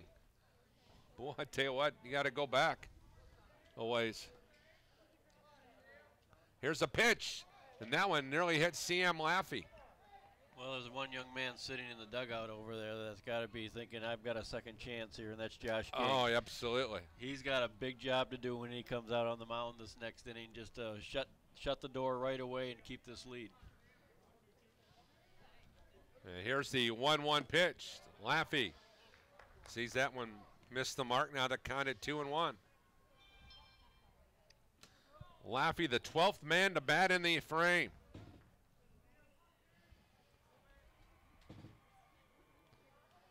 Sam Bell, the right-hander, delivers this one inside. Got a little chin music playing there for Laffey. Now the count at 3-1. Pilots 9 runs on 5 hits and 2 errors. Marian 5 runs on 5 hits and 1 error. And Seth told me prior to the ball game, here's a swing and a miss. C.M. Laffey swings through that pitch. Now the count even at 3-2. He felt this weekend's games against Marian was a must. With 5 conference games left on the card, he felt that he needed some help from some other teams, and he'd have to win them all. There's a pitch foul back and out of play.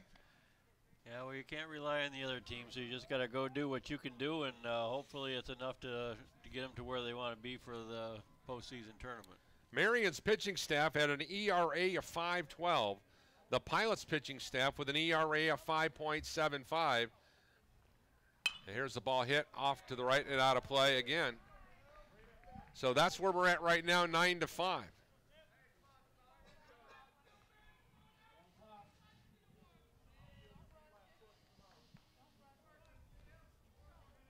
Three-two scenario with 1 down. Bethel with 9 runs in the second inning.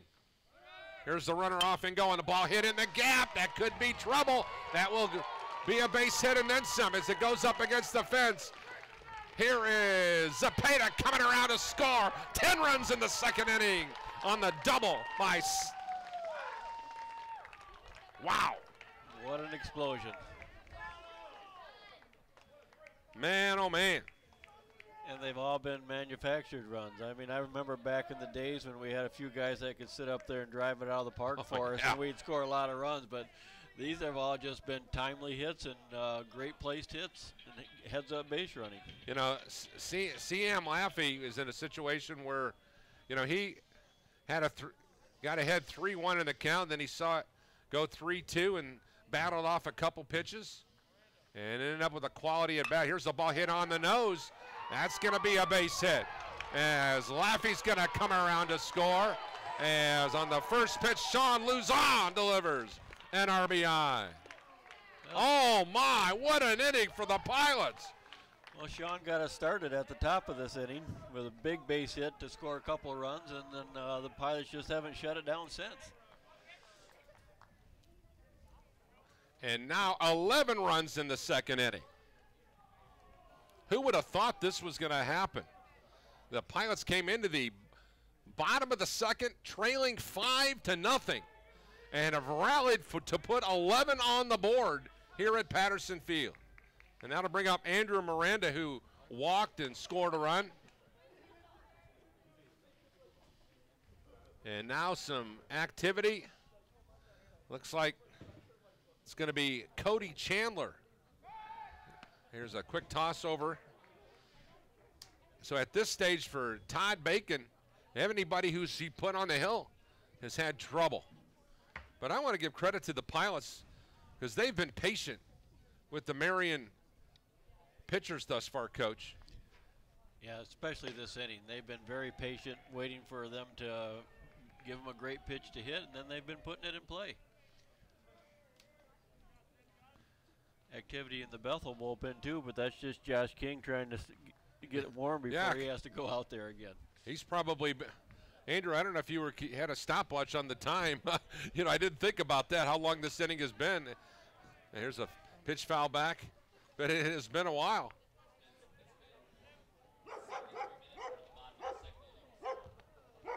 Even the golden retriever over here is excited about the Pilots' opportunities. 11-5. Here's the 2-1 pitch to Andrew Miranda. Miranda breaking ball, and now the count at 2-2.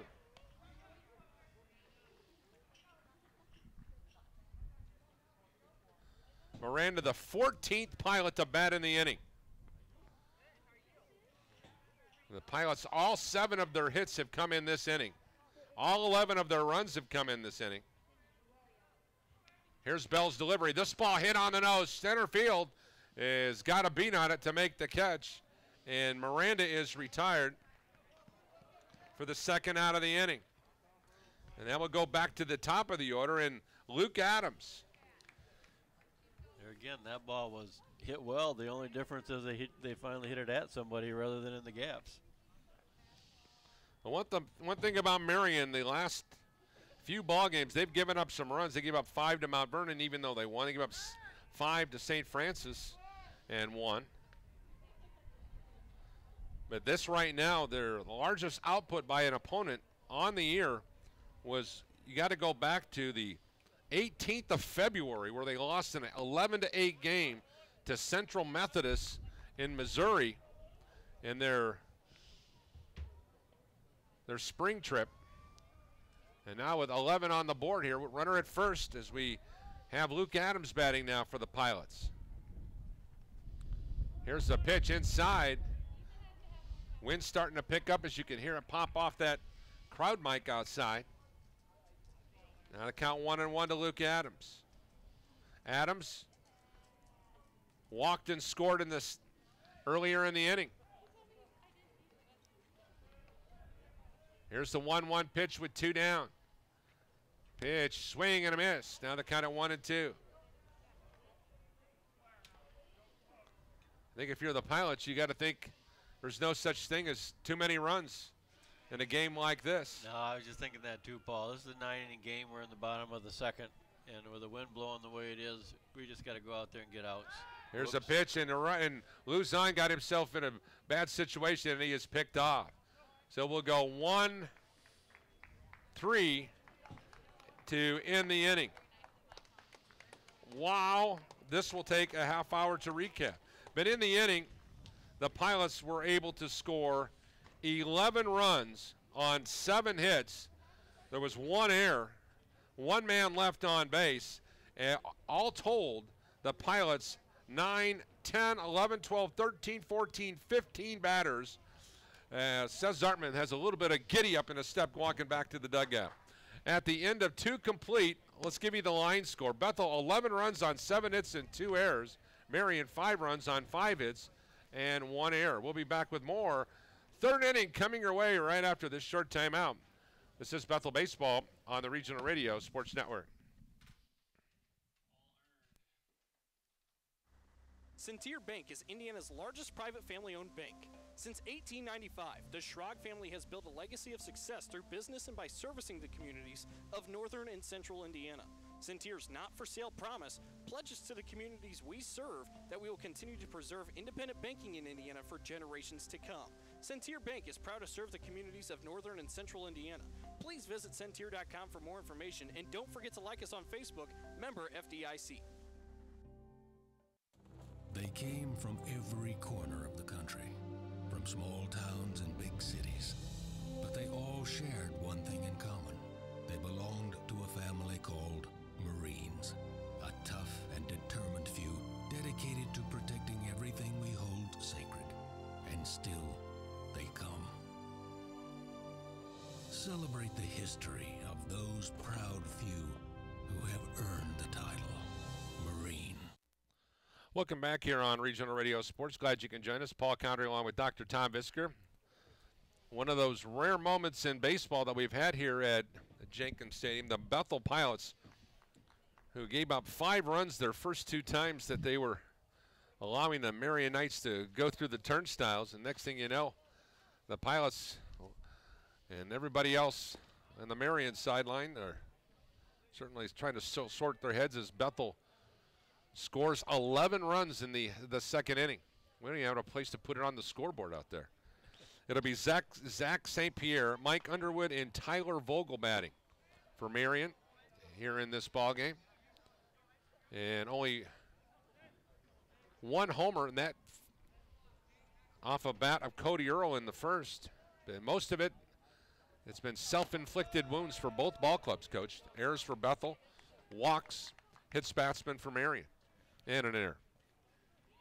I think Josh got to really fight back and get this batter. What his team did for him, he's got to come and get this first batter out. Here's Zach St. Pierre, and now the count at 3-1 to Zach. Zach struck out the last time he faced Josh King to close out the first inning. Ironically, when King has got guys out, it's been via the strikeout. Here's the pitch, and that'll be ball 4. Nothing to frustrate your coaches any more than a leadoff walk. Well, you always want to get the first batter out of every inning because that limits a lot of possibilities. But when you just put 11 spot on the scoreboard previous inning to take a lead, then it's even from a morale standpoint, that would have been a great place to get that first out. Now to bring up Mike Underwood, the designated hitter. His last at bat was a strikeout. He's batting from the left side. No defensive changes for Bethel. Kelver, Adams, Laffey, and Wathier, your infield third to first. The outfield at the corners, it's Miranda and Zapata. And patrolling straightaway center, right in front of that 385 mark, is veteran Colin Affolter, the 4-year performer. He'll be honored with the rest of the seniors tomorrow. And Kyle Boynton immediately is out to the hill to talk to Josh King. Yeah, that was a great move by Kyle. He knows, too, that we just need to get outs now and throw some strikes, put a ball on the ground, let your defense take care of it, just throw strikes. You don't have to strike people out anymore. As they continue on the conversation, home plate umpire is going to go out there and break up the dinner plans discussion. And when it's all said and done, then we'll come back and do it all again. Once again, Josh King, the junior. Mason Love, his receiver, will settle in here once again behind the plate. And then Mike Underwood, the freshman, will try to get something going here. Underwood from Bedford, Indiana. And he takes strike 1. Now the count at 2-1. Well, if there's anything that was said, that was it. Just throw strikes. Make them. That's right. Even if they get a hit, make them earn anything that they get. Don't be walking guys. 2-1 offering. Here's a pitch. Golf off to the left. The left fielder comes in to make a catch. Andrew Miranda. Nice job out there by Luke Adams to move off the play when the left fielder Miranda called him off. I always like to see these guys communicate out there. So 1 down. That'll bring up Tyler Vogel. Yeah, they did a good job with that stuff you work on from the very first day you get outside, and it's good to see that they're still executing it well.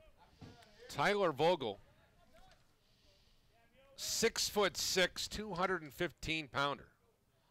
He looks bigger than 6'6" from our vantage point.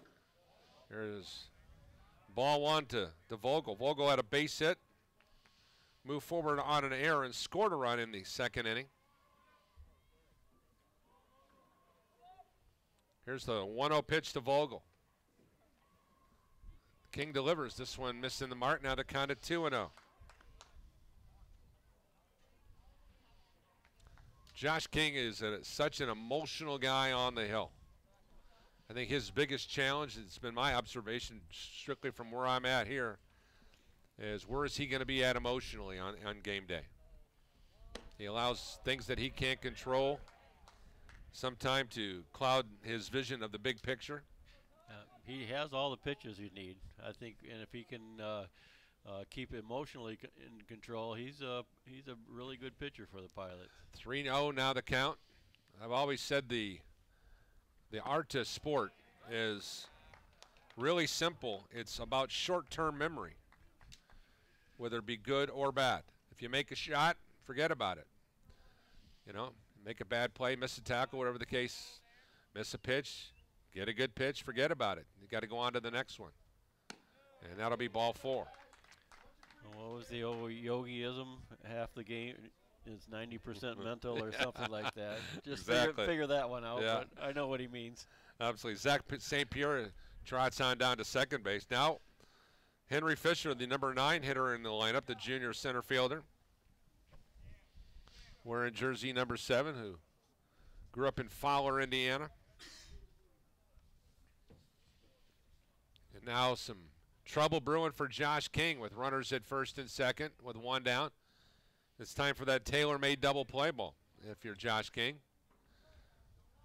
The right-hander surveys the situation, looks over his shoulder. He delivers. Pitch right down Main Street for a strike. Henry Fisher looked back at the home plate umpire, and he says, Henry, you're 6'3". That's a strike for you. King, once again, deliberate, the look over the shoulder. He's coming home. Here's the pitch. Tried to paint the outside corner, missed the mark. Now the count at 1-1. I still think he's trying to be too particular instead of just rearing back and letting her rip. Yeah, just throw strikes and let your defense take care of it. You got a 6-run lead. Here's the 1-1 pitch with 1 down. Pilots lead it 11-5 in the third. Here's a nice pitch in the outside corner.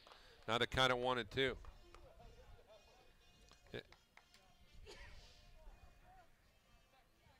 1-2 pitch with 1 down.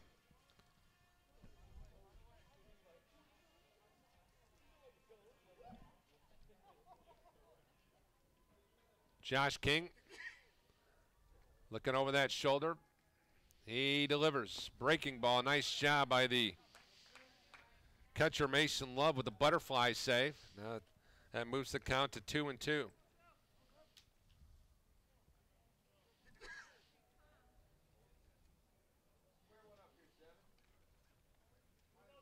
The Pilots, in case you're just joining us, with an 11-run second inning to erase a 5-0 deficit. That's where we're at now, 11-5. Bethel here in the top of the third of a 9-inning game. Here's the pitch, popped up. Catcher will make the catch. Mason Love. Anytime the catcher makes that catch, Coach, you get a little nervous with that big fat mitt, don't you? You do, and that was a tough one because the wind's blowing the ball back into the infield. I personally would much rather see my first baseman take that ball. Let the catcher take anything that's actually behind the plate, but Again, he made a nice play on it, stuck with it, so we'll give him credit. And a big out for Josh King. Very big. And they'll move to the top of the Marian order. It'll be Leo Lopez. Lopez, 2 RBIs the last time he faced King on a base hit. He also had a stolen base in that second frame. Here's a pitch. Here's a quick toss down here to first base. What was Love throwing to? Wow. Wathier is way off the bag. Okay, Pilots were fortunate there. Somebody missed a sign somewhere along the line. I think you're right. Runners at first and second with 2 down for Marian. Here's they're trying to rally, trailing 11-5 in the third. Josh King, who had 58 pitches through the first 2 innings. Here's a pitch in the dirt. Once again, Love with a nice job of keeping that one in front of him. Now the count at 1-1 here to Lopez. Lopez has had a solid season this year, to say the least. 324 hitter. He had 25 RBIs coming into the action. He got 27 now, but the 2 earlier today. Here's the 1-1 pitch. The Frankfort, Indiana product sees that pitch for a strike. Now the count at 1-2. Maverick Bacon hoping for an opportunity to bat with a whole bunch of guys on the base pass. If Lopez can get on base. 1-2 pitch, 2 down. Josh King trying to pitch out of a jam. Swing and a miss. He delivers. King confidently walking off the hill as he strikes out Lopez for the second time this afternoon. And the inning has come to a conclusion. In the inning, no runs. There was 1 hit, no error, and a pair of Knights left on the base pass. As we have 2.5 complete here from Bethel College in Mishawaka, Indiana. Crossroads League baseball this afternoon finds the Bethel College Pilots leading the Marian University Knights 11-5. We'll be back with more college baseball right after this on Regional Radio Sports. Did you know that Gates Toyota has over 100 certified pre-owned at one Southside location? Just over the hill from high prices at Gates Toyota. Not just the prettiest dealership in Michiana, also the prettiest cars. Gates knows. Now you know. It took me a long time to be able to say Chandler has cancer, because that is such a scary word. When St. Jude finds something that works well with a certain cancer, they share that with everybody. And knowing that we don't have to pay for all of the medical expenses, that's huge. We just have to worry about helping Chandler, and he's just my heart. St. Jude Children's Research Hospital. Finding cures, saving children. Learn more at stjude.org. Whatever you want to grow, Teachers Credit Union is ready to help. Visit a branch or tcunet.com today. Teachers Credit Union. Financial solutions. Teachers Credit Union deposits are federally insured by the NCUA, and we are an equal housing opportunity. This is boot camp. This is the real thing now. You've never done anything so hard in your life. You don't understand how you can finish. It takes inner strength and desire to become a Marine. When I finished, I was like, I did it. Welcome back here on Regional Radio Sports. Glad you can join us. Thanks to Dr. Tom Bisker for joining us earlier. We get off for the Pilots here in the third inning. Our score 11-5. And on the second pitch, ground ball by Luke Adams is fielded cleanly, and that'll be an easy 6-3 play here in the third inning. So we'll bring up Colin Affolter.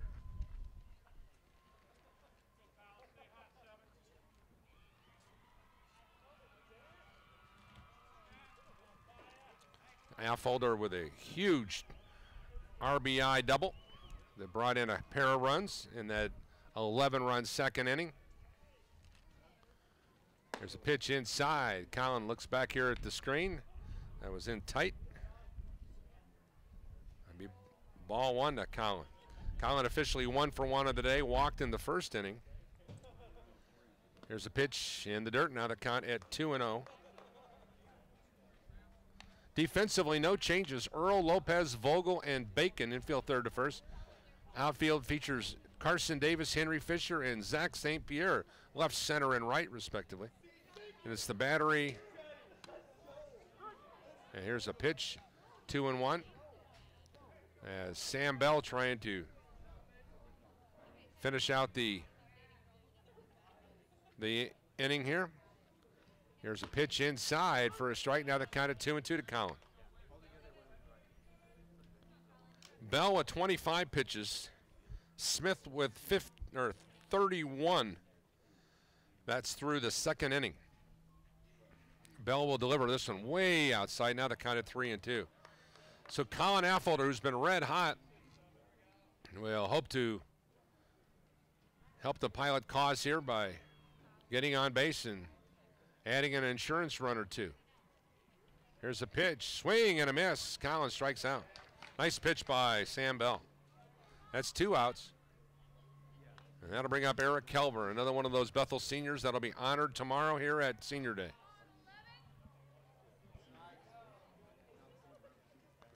11 runs on 7 hits and 2 errors for the home team. 5 runs on 5 hits and 1 error for the group from Indianapolis. Here's the pitch by Bell, way off the mark. Now the count at 1-0. Eric Kelver flew out to the second baseman.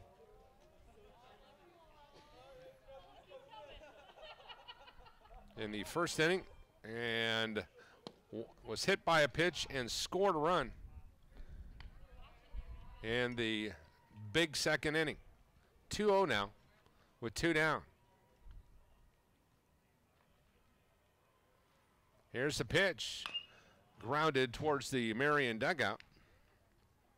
Everybody will move away. And now we'll do it again. 2-1 scenario here for Kelver. Eric, who came into today's game with a .303 batting average, hits one to center field. Center field will drift over to his left, make the catch to retire the side, as Henry Fisher was all over that one. A easy, and I say that compared to, especially to the last inning for Marian, an easy 1-2-3 inning for Sam Bell. As in that inning, the Pilots go easily. No runs, no hits, no errors, and nobody left on base. And at the end of 3 complete, Pilots lead at 11-5. We'll be back with more Bethel College baseball right after this. New house at loveshinethrough.org. They came from every corner of the country, from small towns and big cities. But they all shared one thing in common. They belonged to a family called Marines, a tough and determined few dedicated to protecting everything we hold sacred. And still, they come.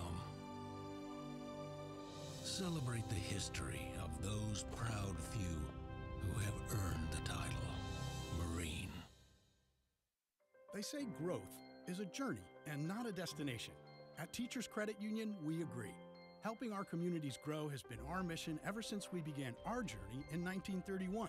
And supporting our members' growth has helped us to become Indiana's largest credit union. And we're just getting started. Whatever you want to grow, Teachers Credit Union is ready to help. Visit a branch or tcunet.com today. Teachers Credit Union deposits are federally insured by the NCUA, and we are an equal housing opportunity. St. Jude.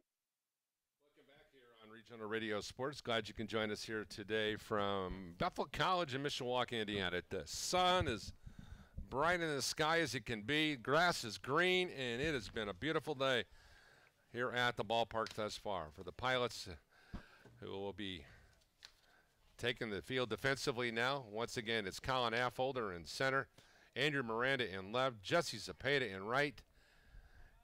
In the middle of the infield, it's shortstop Luke Adams, CM Laffey at second. At the corners, Eric Kelver and Mike Wathier. And remaining on the bump, he got off to a slow start, is Josh King.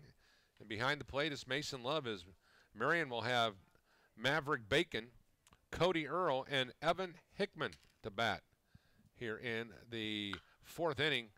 11 to.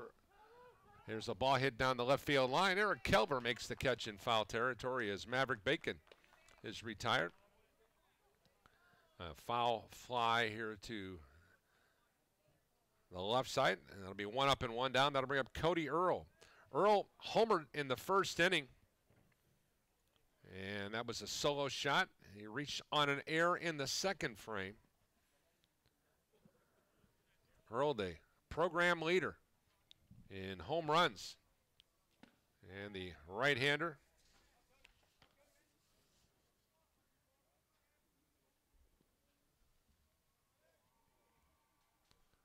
Cody Earl on the year, the Hammond Morton product, now behind in the count 0-2, has been one of the top guys in this league. They're batting with a slugging percentage of .721 and an on-base percentage of .525 for the former Morton Governor. That pitch is fouled off. And now the count remaining at 0-2. Evan Hickman is waiting on deck.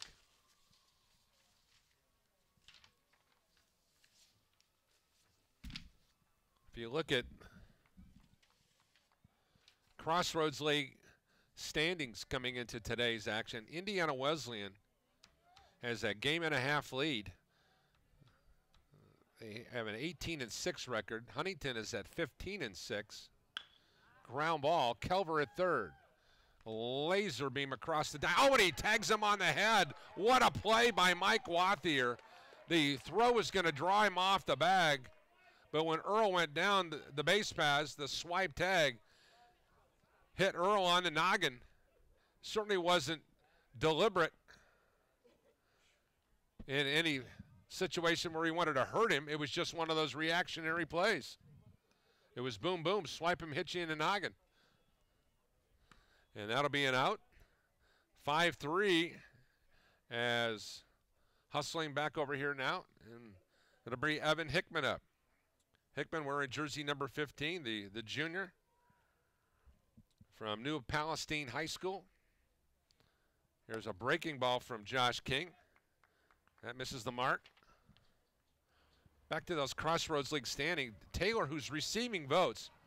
The last thing in the world you want to do is play Taylor at home. They're 22-2 at home. Best home record in baseball right now. Taylor's at 16-7 in league play. Spring Arbor at 14-9. Spring Arbor earlier in the year beat the University of Michigan. Marian right in the middle of the pack at 12-10. Mount Vernon at 10-14, tied there with Goshen. Then it's St. Francis at 9-15. Grace at 15-16. And Bethel at 15-17. This is an important game here for the Pilots because they've got on the schedule a double dip tomorrow. And here's a pitch now to count it 3-1 to Hickman. Because you look at Grace, they have a game against Mount Vernon today. And here's a strike now to Hickman and a doubleheader against Mount Vernon tomorrow, and then Grace will be at home against Taylor.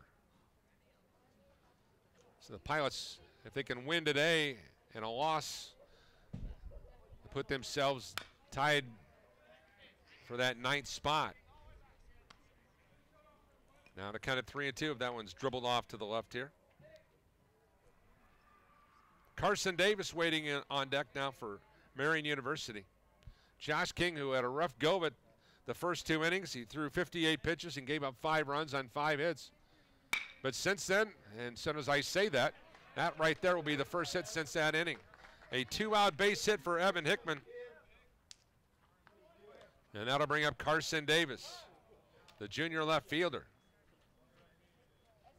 Davis, a product of Attica High School, Red Ramblers. And now we have a pinch runner coming in. Cody Turpin will run for Hickman, the catcher. Cody Turpin, T-U-R-P-E-N, from Indianapolis, a senior, running here in the 4th inning. Turpin, who went to Ben Davis High School. Here's the ball hit to left field. Andrew Miranda is there, makes the catch to retire the side. Hit them where they ain't. or hit them where they are, one or the other is going to win you a lot of ball games. It'll lose you a lot of ball games. And right now, Josh King has found a little bit of a groove. In the inning, no runs. There was one hit, no errors, one man left on base. 3.5 innings are complete from Bethel College. Pilots 11, Marian 5. We'll be back with more of BC Baseball right after this timeout on Regional Radio Sports. Hi, this is Paul Condry of the Regional Radio Sports Network. That may be my professional title, but did you know that I'm also the son of a U.S. Navy World War II veteran and the proud father of a United States Marine? Let me share with you something very close to my heart. It's called the Semper Fi Fund and its program America's Fund, which provides immediate lifetime support for post-9/11 wounded, critically ill, and injured members of the U.S. Armed Forces, veterans, and their families to ease recovery and transition back home to their communities. The Semper Fi Fund, serving those who preserve our freedom. The basic idea that drives these efforts is simple. For as much as our heroes have sacrificed, they deserve the best care and support available in their hour of need, whenever it may occur. The Semper Fi Fund, a 4-star charity and an A+ rating, has served over 16,000 members since 2004. The Semper Fi Fund, serving those who preserve our freedom. For more information, visit them online at www.semperfifund.org.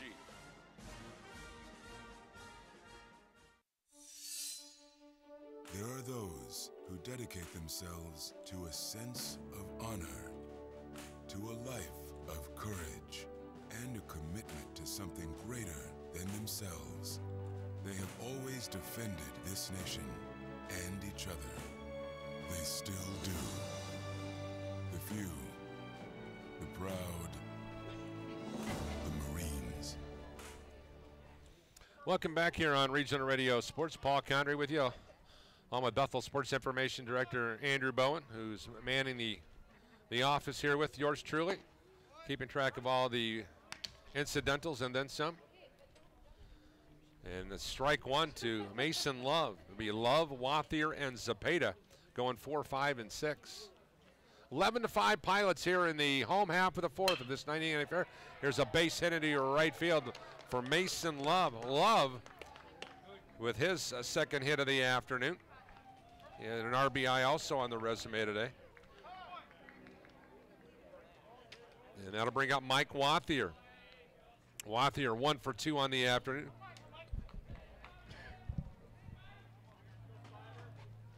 Wathier, who's his steady improvement, has really gave the Pilots some solid play at first base as well as a healthy bat. A Crown Point native, 264 hitter. And Mike coming into today's action with 32 hits, make it 33 now. He's also got 30 runs scored after scoring that run in that 11-run second. And now it's a 1-0 count to him. Bell delivers, and Mike Wathier was swinging for the downs on that one. Swing and a miss. Now the count of 1-1. Still some moderate activity in the bullpen for Todd Bacon's group. Cody Chandler warming up in the pen. Runner at first base, Mason Love's replacement. Here's a pitch. Oh, nice pitch on the breaking ball.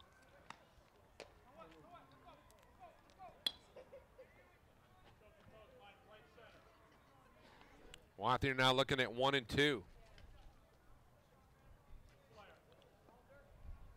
Once again, Sam Bell, the second pitcher in relief. Here's a pitch, and that'll be a ball. No, they're going to say he went around. So Wathier strikes out. That's his second strikeout of the afternoon. That'll bring up seniors, one of the steadiest guys in the program, Jesse Zepeda. Zepeda, who won a state championship at Elkhart Central High School when he was a junior. One of the very few everyday guys in that senior-laden group. Here's Zepeda. He's yet to be kept off the base paths today. Walked, moved forward on a wild pitch, scored a run in the second. Also batted a second time in the second inning and had a base hit and 2 RBIs. So he scored 2 runs, 2 RBIs. He's officially 1 for 1 in the afternoon. Here's the 0-1 pitch with 1 down. Here's a quick toss. And getting back was the Pilot base runner.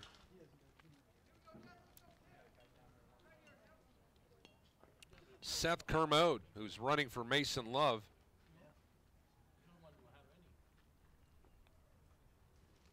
Here's the 0-1 pitch. Kermode diving back again. Here in the 4th inning. On deck, CM Laffey.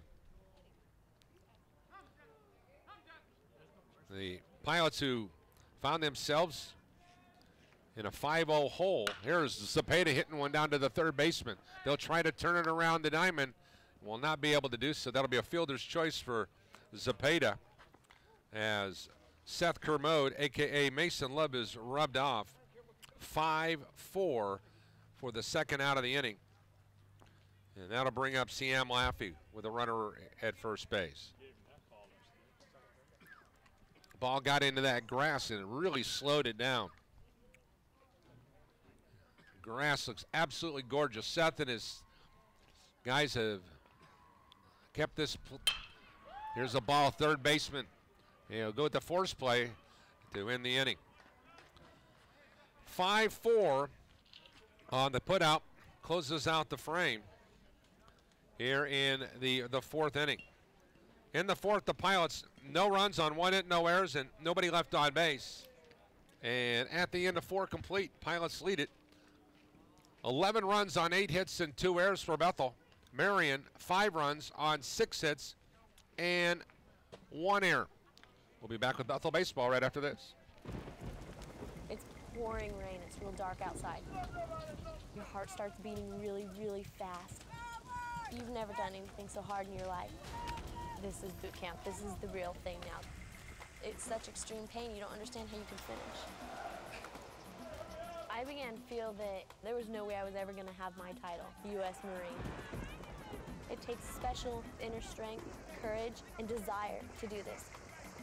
I was just thinking, I'm so close. I'm so close. And when I finished, I was like, I'm done. I did it. The moment I will never forget is when this drill instructor that I admire so much comes up to me straight in front of me, put her arm on my shoulder and said, "Good morning, Marine." PFC Summer Volkman became a Marine. Can you? Visit Marines.com or call 1-800-MARINES. The few, the proud, the Marines. Welcome back here on Regional Radio Sports. Paul County along with Andrew Bowen here at beautiful Richard C. Patterson Field. In case you've never joined us, and if you're watching this broadcast on the Bethel Sports Network, you can see how beautiful the grass is. Flag is moving from left to right, respectively. 327 down the left field line. 321 down the right field line. In the gaps, it's 365, 370. The Big Blue Monster straightaway goes 385. And the guy on the hill is sometimes the monster, and here he is, Josh King. Ball popped up on the first pitch and out of play off to the left as Zach St. Pierre hits the top of the infrastructure over here, and they put a nice big dent in the blue sheet metal over here to the left.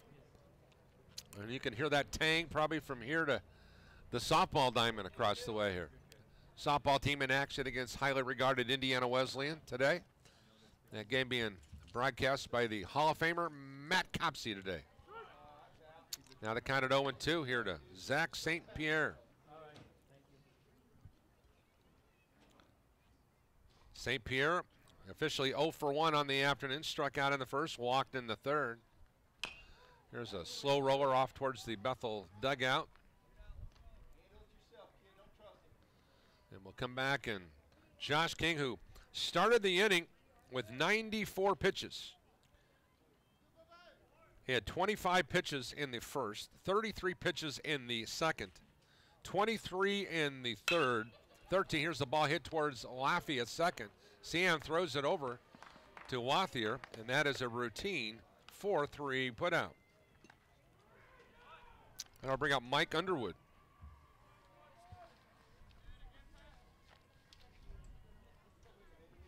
This is overall the 52nd meeting between these two clubs. Marian leads the all-time series 27-24. Marian in the last 10 games with a modest 6-4 lead. And that'll be strike one now to number 10, freshman Mike Underwood. Underwood 0 for 2 on the afternoon, batting from the left side. Now the count of 1-1.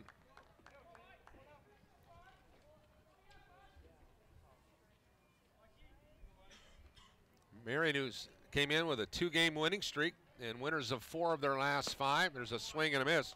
Breaking ball way out in front was Underwood. Marian with wins against, or winners of 2 out of 3 against St. Francis. Win against Mount Vernon the last time out. Here's a swing and a miss, strike 3. And that'll be 2 up and 2 down for Josh King. And that'll bring up Tyler Vogel. Vogel has been perfect batting from the right side this afternoon. Base hit and scored a run in the second and had a base hit in the third. 2 for 2.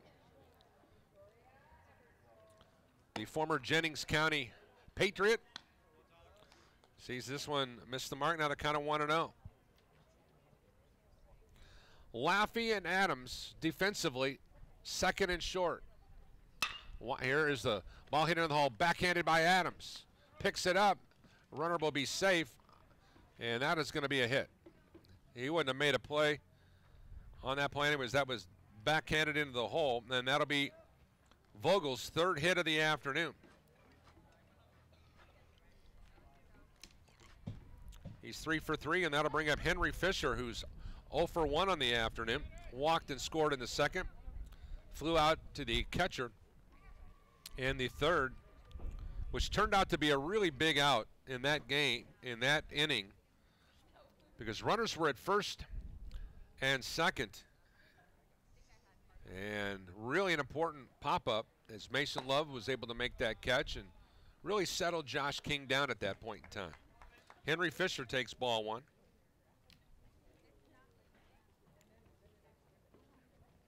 We know that Bobeck and Rasmussen is the tandem who are going to start tomorrow's games, respectively.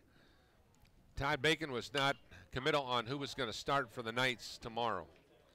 But I'm guessing we're probably going to see Matt Burleton, the NAIA Honorable Mention All-American candidate, tomorrow.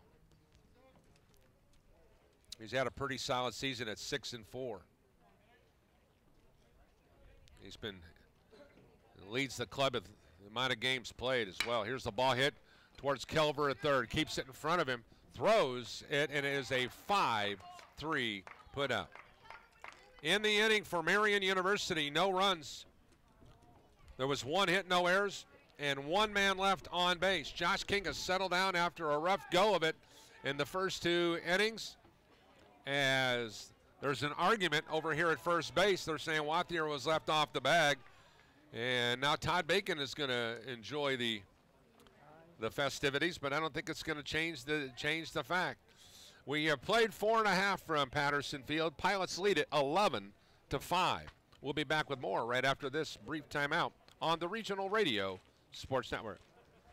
Centier Bank is Indiana's largest private family-owned bank. Since 1895, the Schrag family has built a legacy of success through business and by servicing the communities of northern and central Indiana. Centier's not-for-sale promise pledges to the communities we serve that we will continue to preserve independent banking in Indiana for generations to come. Centier Bank is proud to serve the communities of northern and central Indiana. Please visit Centier.com for more information, and don't forget to like us on Facebook, member FDIC. There's always a moment of truth where I say, look, it's either put up or shut up. And it was time to put up. I had crossed that thin line. It was 100+ degrees. We were hot. We were on fire. We were yelling our hearts out. You could feel the intensity rising. Even in our tiredness, even in our weakness, even in our pain, we continued to push. I told myself, you can suck up the pain for another 1.5 miles, and you too will be a Marine. Not many people believe that I could do it. I don't know where I got the energy from. I don't know where the pain went to. But all I know is that I had what it took. I am a United States Marine. PFC Darrell Willis serves his country as a Marine. Will you?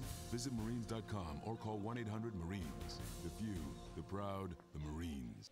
Welcome back here on Regional Radio Sports Guide. You can join us here from Jenkins Stadium, Richard C. Patterson Field. Pilots an 11-5 leader as we move to the home half of the fifth. Due up will be Sean Luzon, followed by Andrew Miranda. And we'll go back to the top of the order with Luke Adams in that third spot. Sean Luzon on the day. Base hits and had 2 RBIs in the second. And also batted a second time in that second inning. Had a base hit and an RBI. So 3 RBIs and a pair of hits all in one inning. As we are moving here into the home half of the fifth, Bethel, after trailing 5-0 to start the game, put an 11 spot on the scoreboard in the second inning.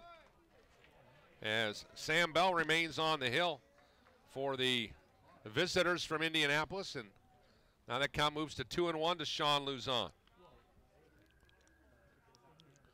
Bell from the stretch. Here's the pitch, the right-hander.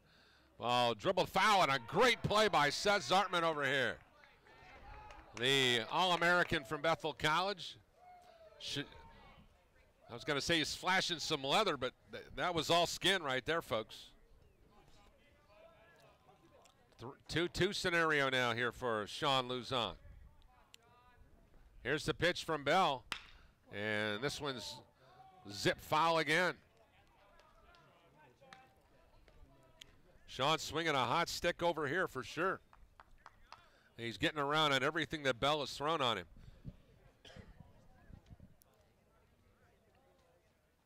Todd Bacon's club trying to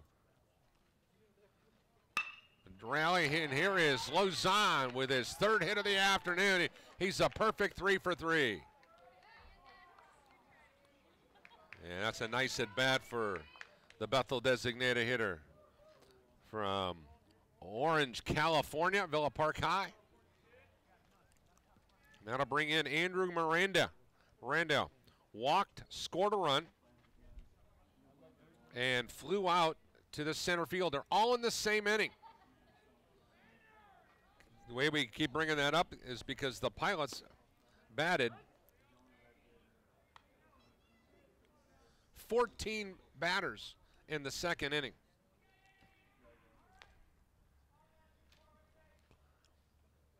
Miranda from the left side. Now looking at 0-1 to Bell. He turns around to bunt, and then he'll back away. Now the count at 1-1.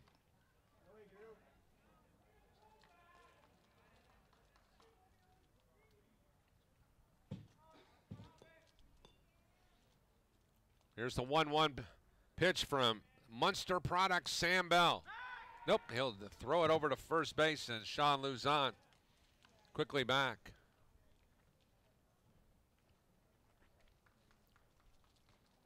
Good to see fans out at the ballpark here in this sunny afternoon. This pitch outside, now the count at 2-1. Indiana Wesleyan upended the Bethel softball team in the first game of their twin bill across the way at Gardner Field. 14-1 the final. 2-1 our score, or 2-1 count here. 11-5 our score. Pilots with the leader, and that'll make it 2-2 now here to Miranda. Brendan Smith was the man who started the game for Marian, and Sam Bell has been the man in relief since then. Josh King thus far has stayed the course. He remains the only Pilot pitcher thus far. Here's the 2-2 pitch. Breaking ball, strike 3. A dandy pitch for Sam Bell there. Maybe his finest pitch in a clutch situation of the afternoon. So 1 down, we move to the top of the order here in the fifth frame for Bethel.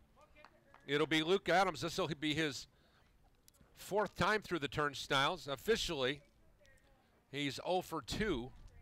He did have a walk and scored a run on a pair of 6-3 groundouts. And he takes ball 1. Colin Affolter waiting in the wings. Been a good day for Affolter with a double and a pair of RBIs. Once again, Luzon with a nice lead at first base. Here's an off-speed pitch for a strike. Nice pitch for Sam Bell. The intensity of the game has fallen off dramatically since the Pilot 11-run second inning for both ball clubs. Here's a ground ball, base hit into left field. Luzon will take the wide turn at second. And for the Pilots, Luke Adams, his first hit of the ball game. Second time he's reached first base, however. And now the Pilots have runners at first and second as they're threatening here in the fifth, already leading 11-5. That's the 10th hit off Marian pitching today. And Sam Bell will now be faced off against Colin Affolter. Affolter's been retired once today. That was strikeout in the third, walked in the first, and had a double with 2 RBIs in the second inning. 1-0 now there on the count. Bell from the stretch. Here is the pitch. Outside, now the count at 2-0. Eric Kelver waiting in the wings. If you look at this Marian team, their success has been in the batting department. In the Crossroads League, Marian has 4 student athletes in the top. Here's a base hit in the left field for Kelver. Runner Sean Luzon will come around to score. Pilots lead it 12-5. RBI number 3 for Affolter. Okay, Eric, same thing, man. Trade places. As Adams moves on over to second base. And once again, the hot hitting of Sean Luzon and Colin Affolter pay dividends. There are 4 Knights. Earl, Bacon, Davis, and Lopez, all in the top 20 in the Crossroads League in batting. The Pilots have 1. Luke Adams, batting .357 in that Crossroads League pitching it. Matt Burleton, the NAIA Honorable Mention All-American candidate, is in that top 20. Corey Goodrich is the only Pilot. Here's a ground ball. Third baseman steps on the bag. He'll try to turn the double play. Ball goes into right field, and Affolter puts on the brakes, and the runner will go over to second base. So it will be Luke Adams, as he is. That'll be unassisted 5 for the second out, and then that will be a error E5 for Kelver, and that will move Colin Affolter all the way to third base. So runners now as Kelver goes to second. So runners at second and third, and that'll bring up Mason Love. Love, a pretty good day at the office, 2 for 3 with an RBI. This is big. That's the second error of the ball game for Marian now. Pilots have 2 errors. Here's the pitch. Captain Frenton's Bell was a little wild there. Is once again continuing to warm up is Cody Chandler for Marian in the bullpen. I think if he gives up a hit here, this will be it for Bell. And once again, Mason Love. 2 for 3 on the afternoon, trying to keep the Pilot hit parade going. The Pilots lead it 12-5 here in the 5th. Here's the pitch outside. Now the count at 3-0. Mike Wathier on deck.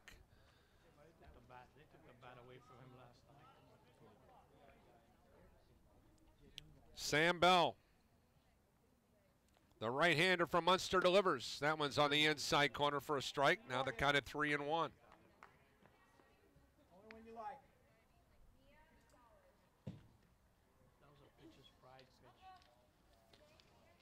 Love, a .292 hitter coming into today's action. Hits one off to the left. And now they're off running. And that will go out of play off to the left. Love with 35 hits on the year now.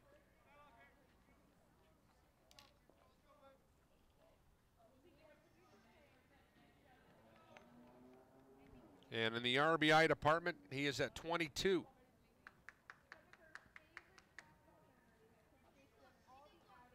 Three-two scenario with 2 down.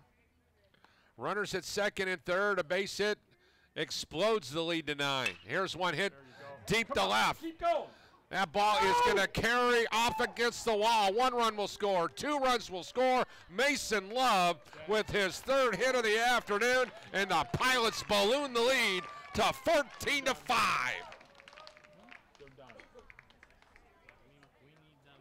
We're going to keep rack and stack on pack on our pitcher.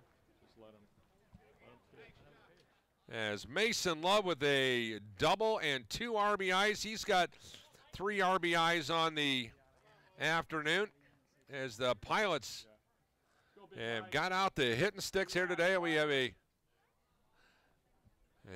Seth Kermode back in to run for Mason Love. And that'll bring up Mike Wathier. Got to go back and look at the Pilot card thus far. The Pilots scored 13 runs against OSU Mansfield in the fall. They had a 20 mark against OSU Mansfield in the fall, but in the spring, they had a 14-run win, 14-3 win against Trinity International down in Vero Beach, Florida.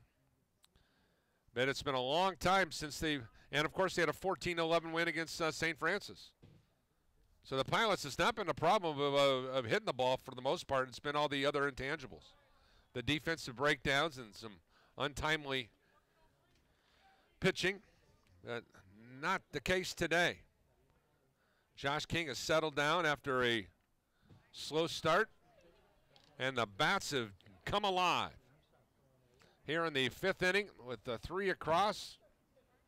Pilots now with 14 runs on 12 hits. Here's the 2-1 pitch here to Mike Wathier.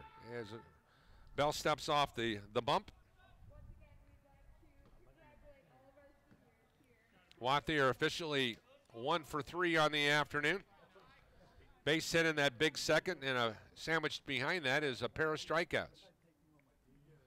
There's the 2-1 pitch. And that's going to be a strike inside. Wathier not happy with the call there. Count it 2-2. The Bethel first baseman, as we have 2s across the board. 2-2 count, 2 outs here in the 5th inning. Here's the pitch by Bell, and that'll be ball 3. Full count now for Mike Wathier.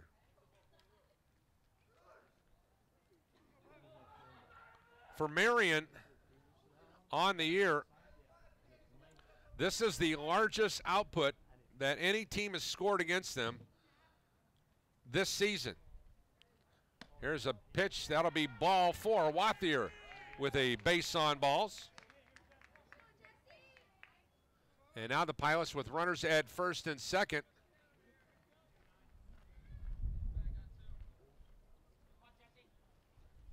Now to bring up the dangerous Jesse Zepeda.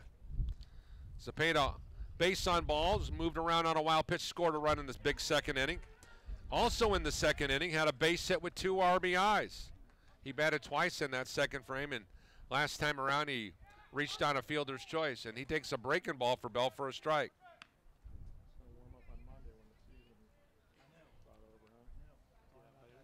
Pilots came into today's ball game batting .290 as a team, with an on-base percentage at .375 and a slugging percentage at .426.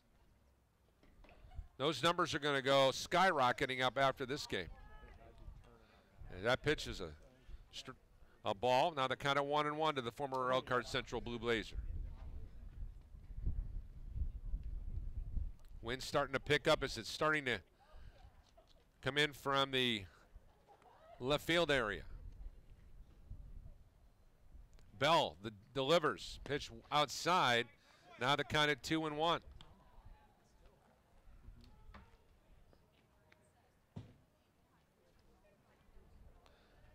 The Guests with 2 runs in the first, 3 in the second, and have bagels across the board thus far. The Pilots with no runs in the first, 11 in the second, no runs in the third and the fourth, and the 3 spot here in the fifth.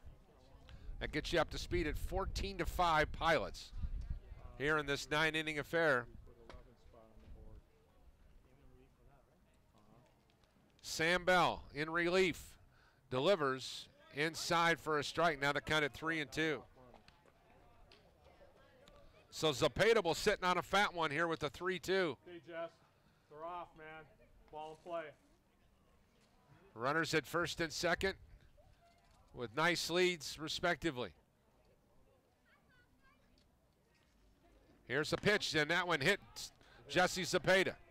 Come on, Sam. And that'll be a hit batsman. Come on, 22. And for Bell,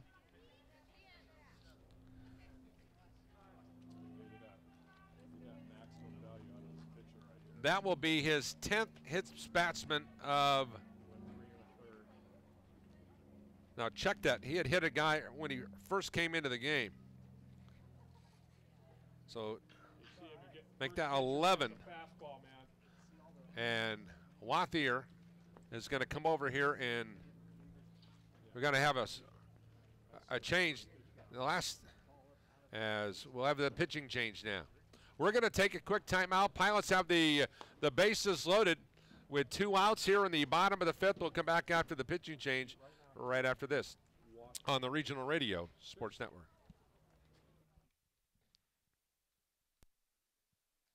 But top-selling models at Gates of Granger, Michiana's newest, hottest pre-owned sales lot. If you can't tell the difference, why pay the difference? Only you and I know it's used, and I won't tell. Gates knows. Now you know. Imagine your home equity setting you free. Imagine taking the trip of a lifetime, cooking in the kitchen of your dreams, sunny afternoons in the pool, or providing a college education. A home equity loan from Horizon Bank can make it happen. With great rates and personalized service, Horizon can help you go further than you ever imagined. Talk to your Horizon advisor or apply online at horizonbank.com. Member FDIC, Equal Housing Lender. Welcome back here on Regional Radio Sports. Paul Condry along with Andrew Bowen. 37 pitches for Bell in that. When it's all said and done. Andrew, what'd you end up with all told? Yeah. 83 pitches for Bell. So that'll close his day. Smith finished the day Come on, CM, right here, man.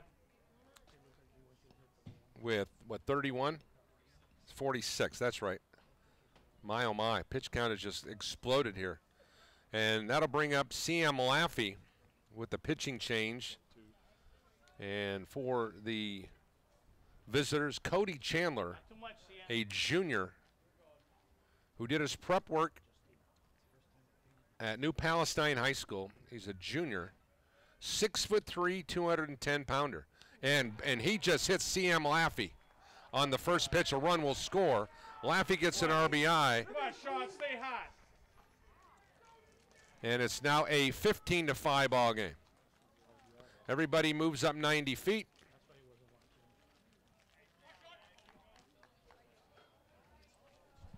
And that'll bring up Sean Luzon. Sean will be, this will be the second time today he has batted in the same inning. He gets that very interesting time. Put that down in your, if you're scoring at home. Not too many times in a game you get to bat twice in an inning. But now he's going to do it 2 times. Still with 1 down. Sean, a perfect 3 for 3 on the afternoon. Now let's see what he can do here. Now they're kind of 1-1 here. Sean, base hit, 2 RBIs in the second. Base hit, RBI in the second at bat in the second. He swings and misses here. Now to count at 1-2. So that's CM Laffey RBI, gives him 2 on the afternoon. And that one's a painful one to take with him, but he'll take it. Here's a pitch. This one gets away. Once again, everybody staying close to the vest. And now they're counted 2-2 with 2 down.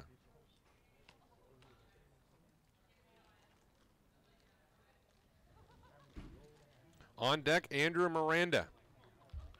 So the Pilots batted 14 in the second inning. Now have batted 10 here in the fifth. Here's a pitch.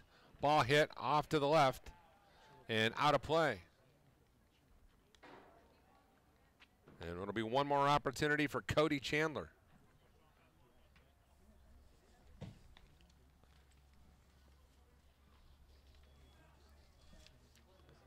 Cody Chandler comes into today's ballgame with a record of 0-1. He has 1 game started. This is his 3rd pitching. He has 3 innings pitched. There's a swing and a miss. Sean Luzon strikes out. His first time today. He has been retired. That'll do it. The Pilots will score 4 runs in the inning on 1, 2, 3, 4 hits. There were no errors. Check that, 1 error. And the bases were left loaded. And at the end of 5 complete innings of play, let's just run off that line score.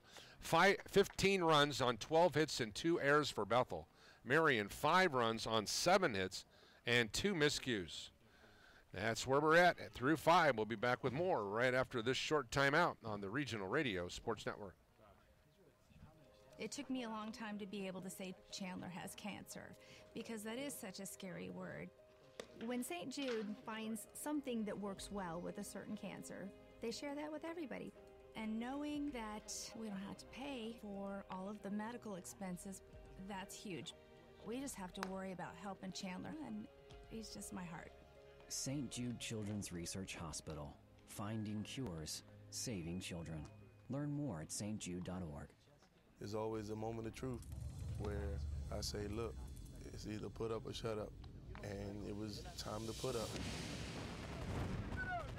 I had crossed that thin line. It was 100+ degrees. We were hot. We were on fire. We were yelling our hearts out. You could feel the intensity rising. Even in our tiredness, even in our weakness, even in our pain, we continued to push. I told myself, you can suck up the pain for another 1.5 miles, and you will be a Marine. Not many people believe that I could do it. I don't know where I got the energy from. I don't know where the pain went to. But all I know is that I had what it took. I am a United States Marine. PFC Darrell Willis serves his country as a Marine. Will you? Visit Marines.com or call 1-800-MARINES. The few, the proud, the Marines. Welcome back here on Regional Radio Sports as we move to the visitors' half of the 6th inning, top of the 6th, if you will. Glad you can join us. It'll be the top of the order for Marian University to get this party started. Leo Lopez, Maverick Bacon, and Cody Earl, respectively. Pilots a 15-5 leader here in this contest in Crossroads League play. Once again, a special thanks to both of our coaches for taking time to visit with us earlier today. Seth Zartman, as well as Todd Bacon. Know Todd Bacon for many, many years when he was a longtime basketball coach. So I've got to know him. We're really one of the neat guys in education-based athletics. Glad to see he's having an opportunity to spend some time with his son doing college sports. Here's a ground ball. Eric Kelver drops it, picks it up, throws over to the Mike Wathier, and sometimes Mike Wathier in that big 6'2" frame certainly helps out, and that certainly was the case right there. As Wathier with the high stretch is able to take care of business, and that was just an easy 5-3 put out. As we'll now go to Maverick Bacon. Bacon on the afternoon struck out in the first, walked and scored a run in the second. flew out to the third baseman in foul territory in the fourth. And here we are in the sixth, and he's ahead in the count 1-0. We're in jersey number 14, batting from the left side. Here is King's delivery. This one catches the inside corner, 1-1. And Josh King, his body language is absolutely totally different than what we saw in those first and second innings, Andrew. He's just so totally relaxed now because he got a 10-run lead. He can just let her rip. Where's he at in his pitch count now? 113 now for him. Kyle Boynton certainly with a couple trips to the mound against when Josh was in the early stages of the game. One time, Josh was so mad when Kyle came across the foul line there. He yelled into his mitt. And now he's settled down and he's been effective in the last couple frames. Here's a swing and a miss. Bacon misses. Took a little bit off that one. Now the count at 2-2 to Maverick Bacon. On deck, Cody Earl. I mentioned it earlier. There are 4 Marian Knights in the top 20 in the Crossroads League in batting. Here's a pitch. That one zipped off to the left and out of play.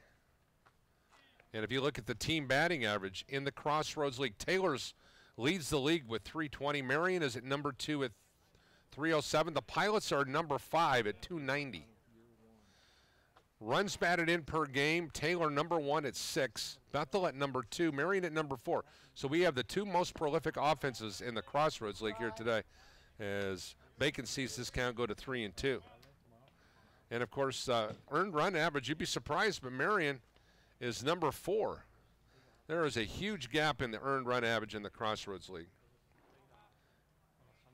Here's the pitch, 3-2, 1 hopper to Wathier. He grabs it, steps on the bag, and that will retire Maverick Bacon. And that'll bring up Cody Earl. So 2 up and 2 down for Josh King.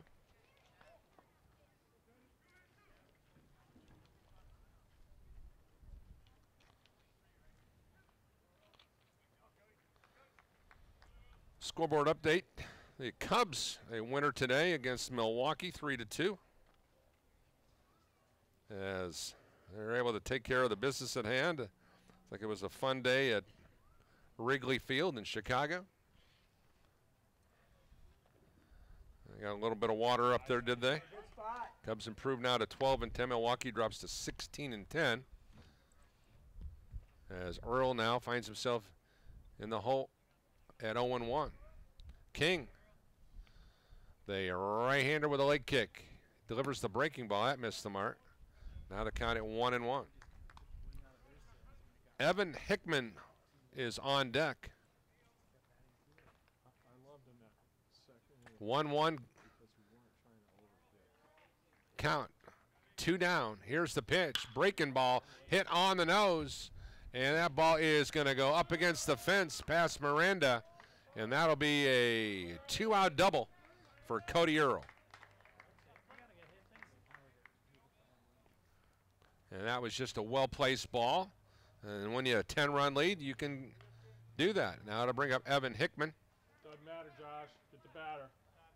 Evan Hickman on the afternoon is yet to be kept off the base paths. He walked and scored a run in the first. Base hit. He had a stolen base in the second as well. Had a base hit in the fourth, so he's officially 2 for 2 on the afternoon. He'll be batting here from the left side. And I believe we have a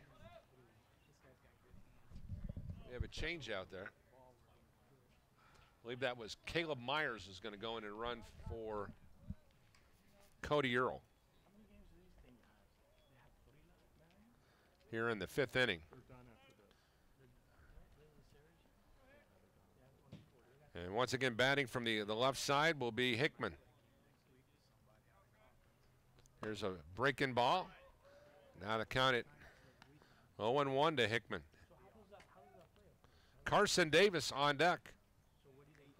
One thing to note about Carson Davis, who's waiting in the wings, he's one of the top defensive players in the league with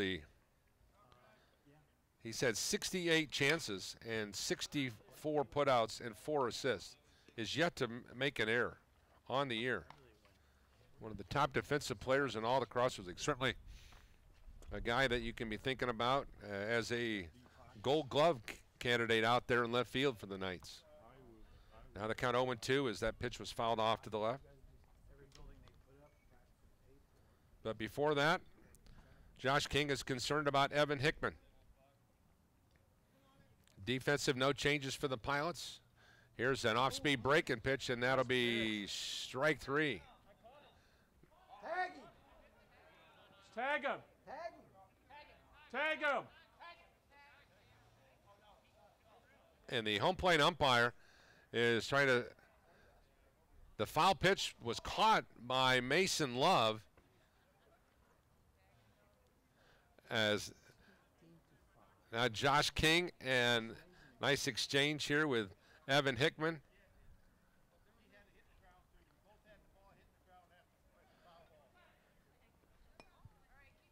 So they're gonna it's not gonna be a strikeout.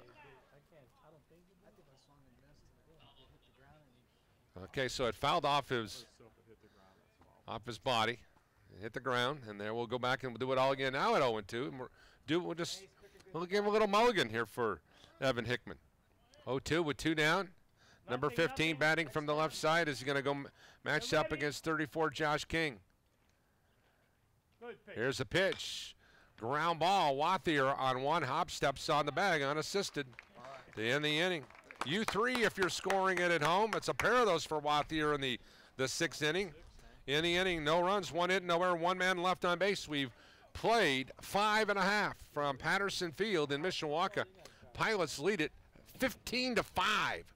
We'll be back with more of BC Baseball right after this on Regional Radio Sports. It's pouring rain. It's real dark outside. Your heart starts beating really, really fast.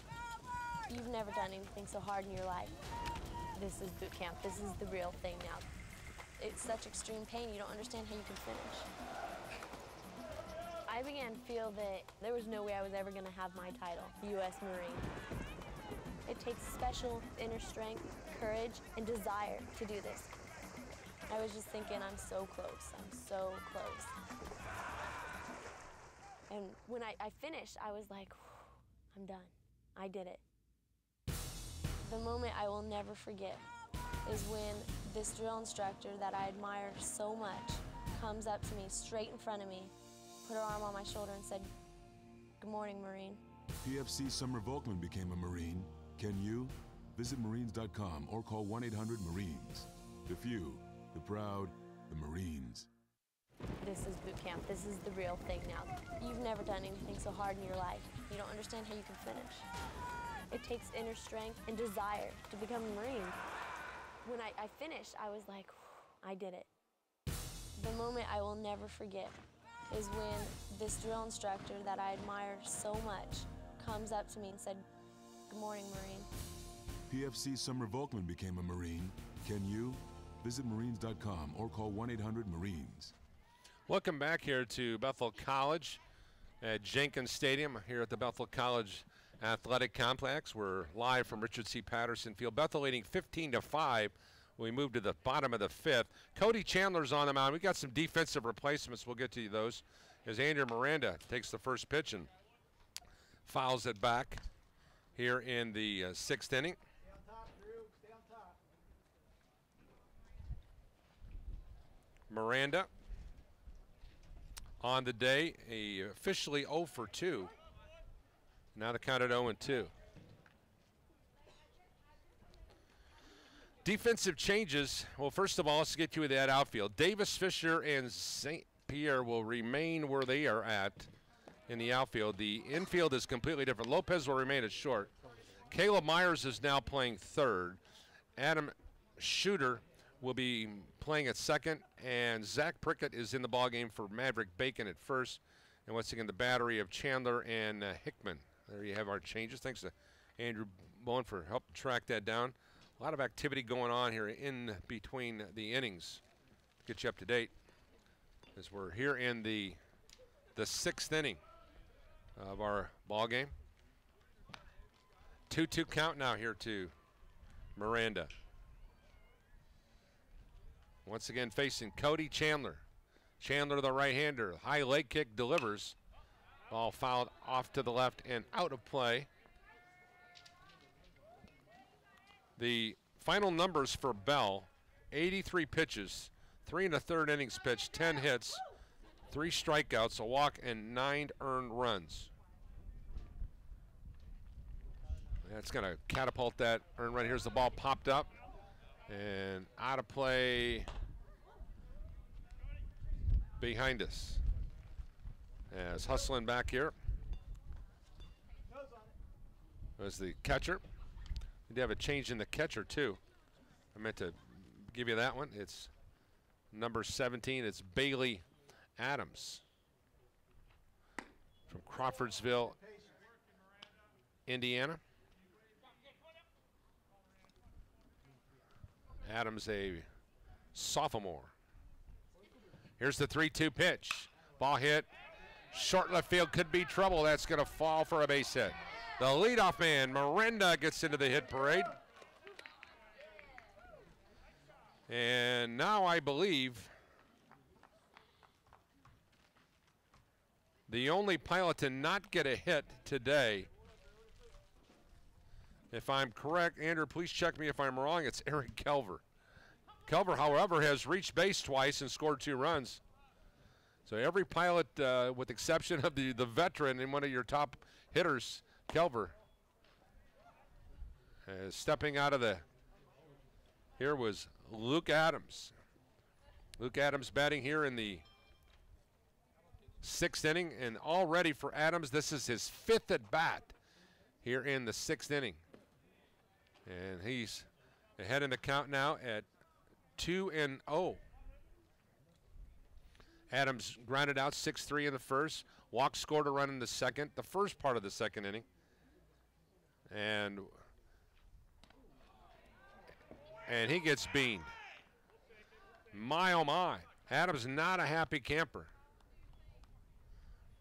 And now pilots with runners at first and second. Andrew, give me a quick update if you can on your hits batsman. I know that has been a stat that Todd Bacon is going to talk about in our pregame show tomorrow. What are you looking at as far as the pilots have been? They've been fortunate today to move guys around because of the hits batsman. Yeah, let me find it here in the stats real quick. Pilots leading 15-5 here. Runners at first and second. Here's a bunt attempt. Affolter tried to lay one down. Let's try another stat report here. The walks and the bases on balls and some timely hitting by the pilots is the reason they've got a 10-run lead here at 15-5. First baseman in on the grass for Affolter. Affolter has had a big day at the ballpark. There's a pitch in the dirt.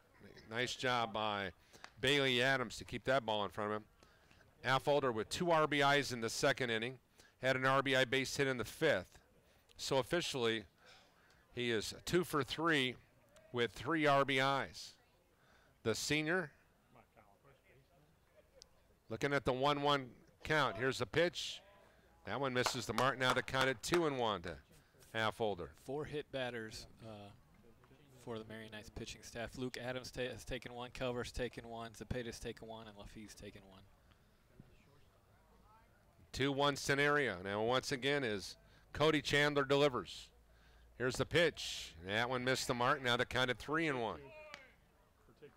Boy, oh boy, this could get really out of hand here if Affolter and company. But once again, you've got to remember that this is just one game in the big picture of things, and that'll be ball 4. That one was up and inside too. Yes, indeed. Didn't miss him by much. So the bases are loaded full of Bethel pilots. And the dangerous Eric Kelver is at bat. Be a good time for him to get his first hit of the ball game. Yeah, no question about it.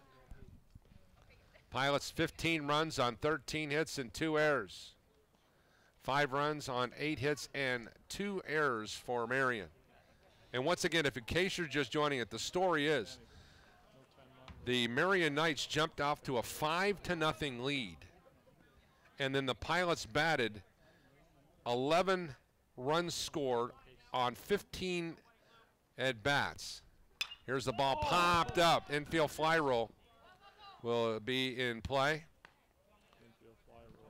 And that'll be the first out of the inning. As that'll be F6 in case you're scoring that at home, and that'll bring up Mason Love. And talk about a guy having a pretty good day at the office. How about Mason Love? 3 for 4. Base hit, RBI in the second. Base hit in the fourth. Double in the fifth with 2 RBIs, so he has 3 RBIs. When Andrew Bowen has to do the recap, when he puts vitals in the storyline, it's going to go 9 deep. Yeah, there's going to be a lot of writing for me. There's the first pitch, a fastball for a strike.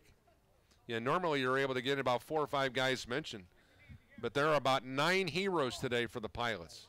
Right now there's 5 players with, 1, 2, 3 players with multiple base hits.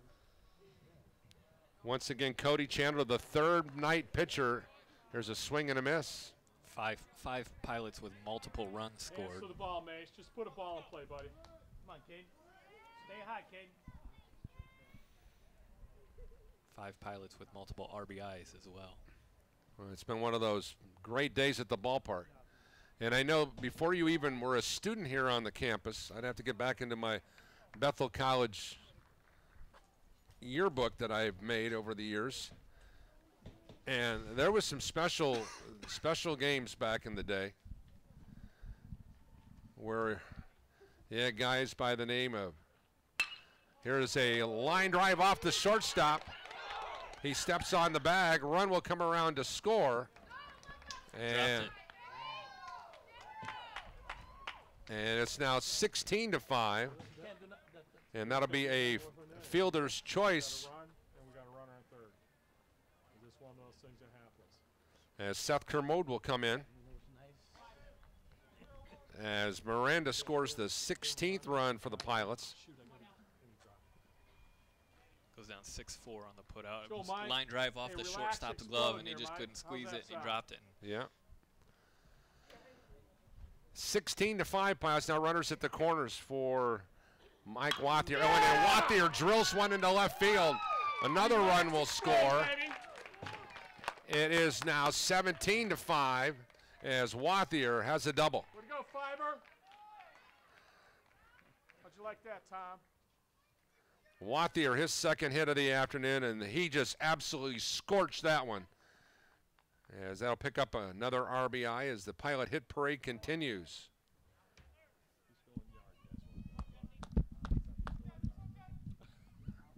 Now runners at second and third. Zapata hits one deep to right field. And that ball will be caught to retire the side. Zapata flies out on the first pitch. In the inning, the Pilots, tell you what, it's becoming redundant.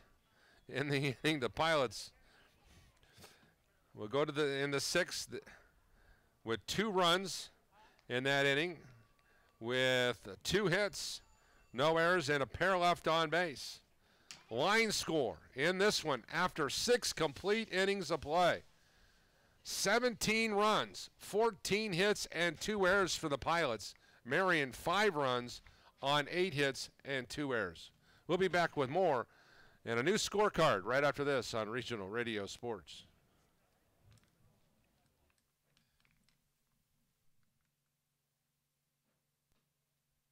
They say growth is a journey and not a destination.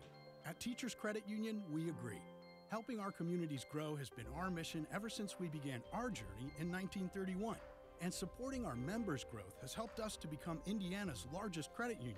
And we're just getting started. Whatever you want to grow, Teachers Credit Union is ready to help. Visit a branch or tcunet.com today. Teachers Credit Union deposits are federally insured by the NCUA, and we are an equal housing opportunity. Whatever you want to grow, Teachers Credit Union is ready to help. Visit a branch or tcunet.com today. Teachers Credit Union. Financial solutions. Teachers Credit Union deposits are federally insured by the NCUA, and we are an equal housing opportunity. Welcome back here on Regional Radio Sports. Pilots with a major outbreak offensively today with an 11-run inning, a 4-run inning, a 2-run inning, putting up a 17-5 lead for Josh King as we move to the visitors' half, the top of the 7th inning respectively. And due up for the visitors from Indianapolis, it will be Carson Davis, followed by Zach St. Pierre and Mike Underwood. We'll see if that lineup remains true from a hitter standpoint. At least the first two are going to remain the same. As once again, the battery will remain the same as Josh King continues to move through. King, who threw 58 pitches in the first 2 innings, who gave up 5 runs on 5 hits, has really settled down since that shaky start. And he's just been able to rear back and fire. That's what he's doing. You can just tell he is just so loose out there right now with a 12-run lead. And that first pitch is a strike. Davis, who had a RBI double in the first inning and has been retired with a strikeout and a flyout the last 2 times. Now the count at 1-1. Davis, a junior. And I mentioned him earlier, one of the top players defensively in the league, is yet to make an error, and he just slaps one down the left field line, and that'll be a base hit for number 22. So the leadoff man aboard here in the 7th inning. Pilots trying to win their 25th game all time against Marian here today.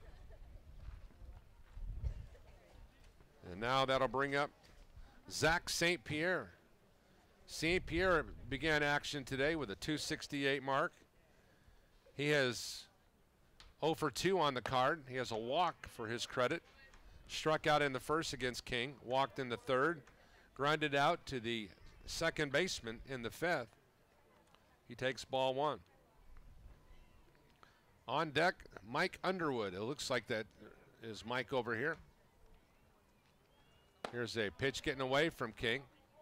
Some activity in the BC pen down there, and you would expect, Andrew, I'm thinking that pitch count is just got to be well over 100 at this stage. He was at 107, I thought, before. He's at 129 right now, and it's Sean Luzon getting loose down there in the bullpen.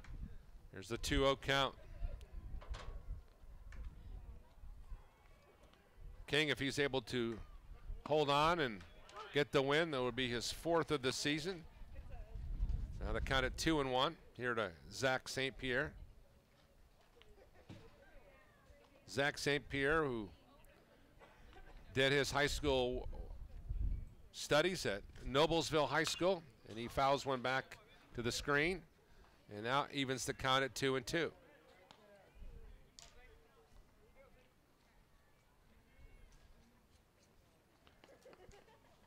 Between these two clubs, these two head coaches, 434 wins between Seth Zartman and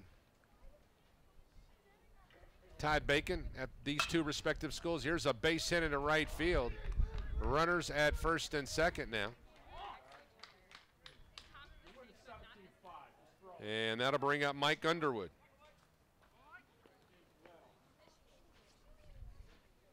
As Josh King, I think that's going to do it.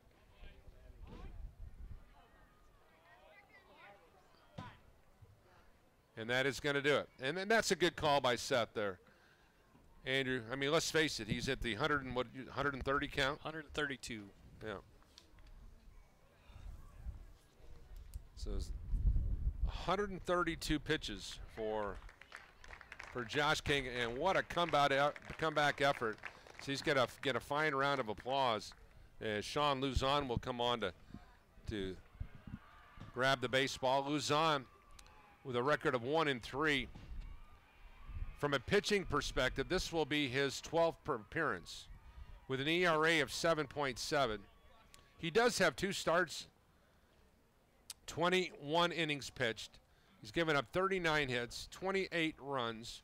18 of those 28 are earned. 10 walks, 14 strikeouts, 8 doubles, 1 triple. He's given up 3 long balls. Teams are batting .386 against him. He's got a couple of wild pitches. And Sean has hit a couple batters. He'll come in here in relief, and he'll have an opportunity.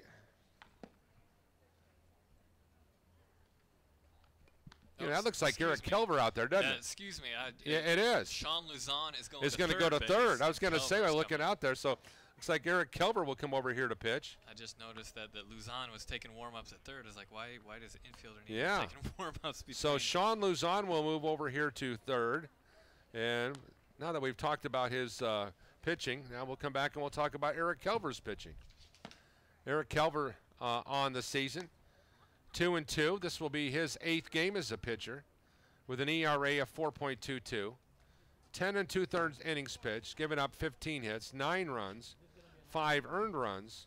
He's got 5 walks, 9 strikeouts, 1 double, 2 triples. Has not given up the long ball. Teams are batting .326 against him. And the right-hander will settle in, and he'll be matched up against Mike Underwood, the freshman designated hitter. Underwood, who did his prep work at one of the largest schools in a specific county in Indiana, Bedford North Lawrence High School.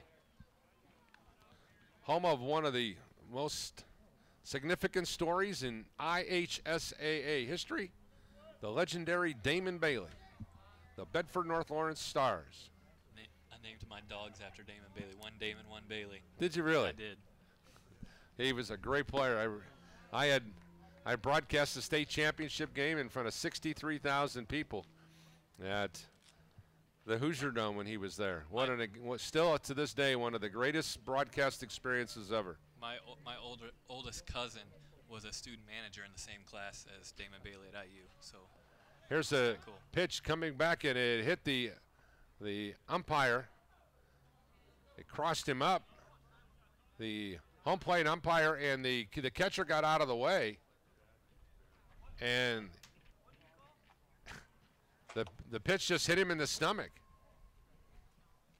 Trying to get some clarification. I think that'll go down as a wild pitch because the runner advanced to third on that. That was just an odd-looking play, and that's the first wild pitch of the year. And it was nearly right over the plate. Here's the 2-0 pitch.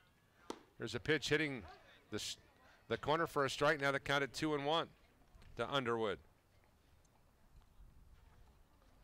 The thing I remember about that game so significantly, when only did Damon score like the last 13 points of the game. Here's a breaking ball. And now the count at 3-1. But the fact that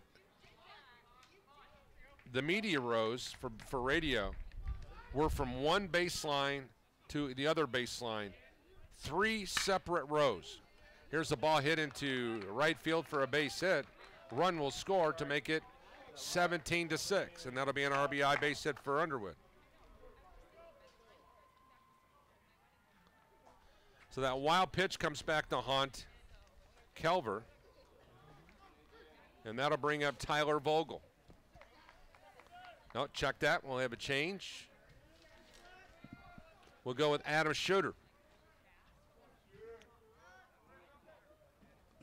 Adam Shooter, a product of Indianapolis, Indiana, 5'10", 180-pounder. Nice pitch, Eric. The sophomore. He hails from North Central High School, just off of 86th Street there. Just a few miles off of Meridian. Here's a sidearm pitch by Kelver. Now he's ahead of the count on Shooter at 0-2. 17-6. Pilots here in the top of the 7th.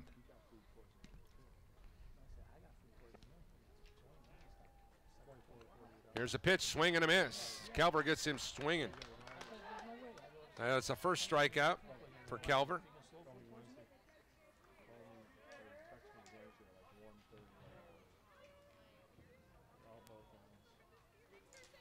And that'll bring up another batter that we've not seen yet today. This will bring up Kuari Cuarto, 6 foot, 190 pounder from Avon, Indiana. And he hits one off to the left here.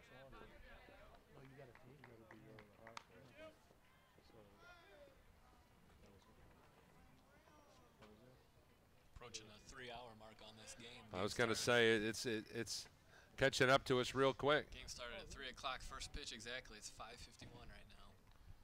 Here is the pitch. Breaking ball, a dandy by Kelver there. Now they count it 0-2.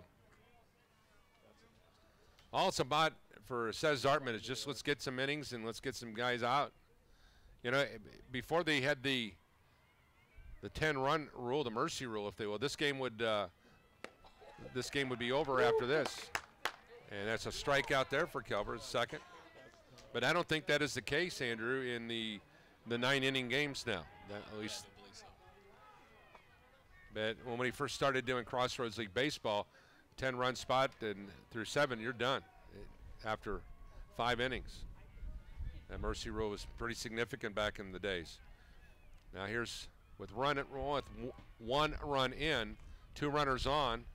Here is a breaking pitch here to Leo Lopez, the talented junior shortstop. Kelver's got some nice bite on his breaking. Yes, he does.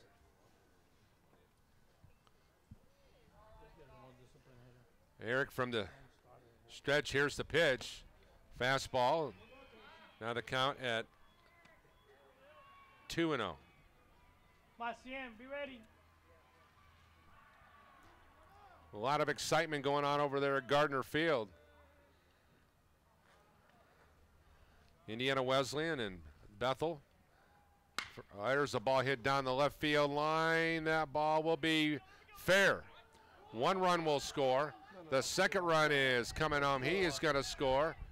And it will be a runner moving to. Ball does not need to go home. It needed to go to second base. And that will bring in 2 runs, and it's now a 17-8 contest. And that'll be 2 RBIs for Lopez. Close the book on Josh King now. Goes 6+ innings, goes 10 hits, 7 runs, 5 of them earned, 7 strikeouts, 5 walks, 132 pitches.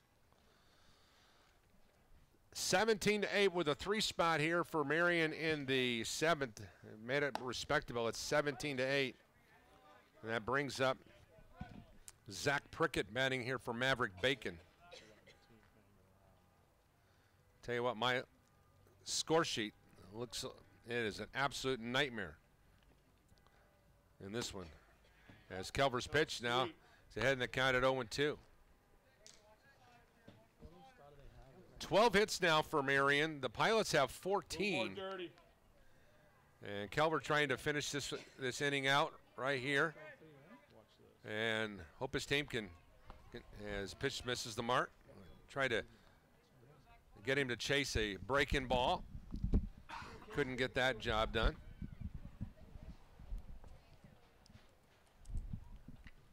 Colin Affolder in center.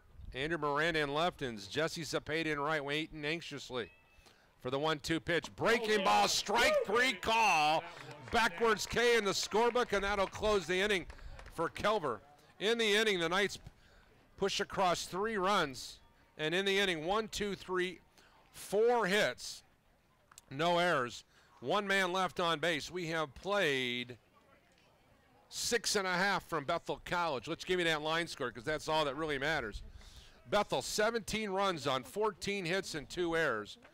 Marian, 8 runs on 12 hits and 2 errors. We'll be back with more BC Baseball right after this on Regional Radio Sports.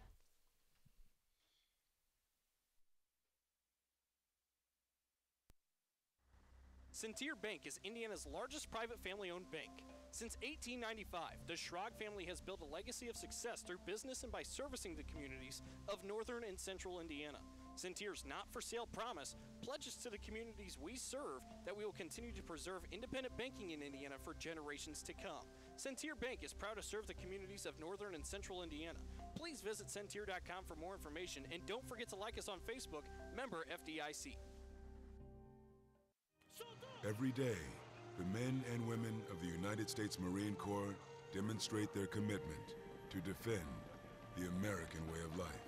Since 1775, wherever the mission takes us, we always remember the land we call home. As Marines, we take a stand for our nation, for us all.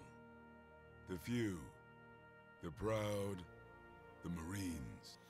Welcome back here on Regional Radio Sports. Paul Condry along with Andrew Bowen. Glad you can join us. It's been a adventurous day for the sportscaster and the stat guy here today, trying to keep track of this one. And plain and simple, all you need to know is 17-8.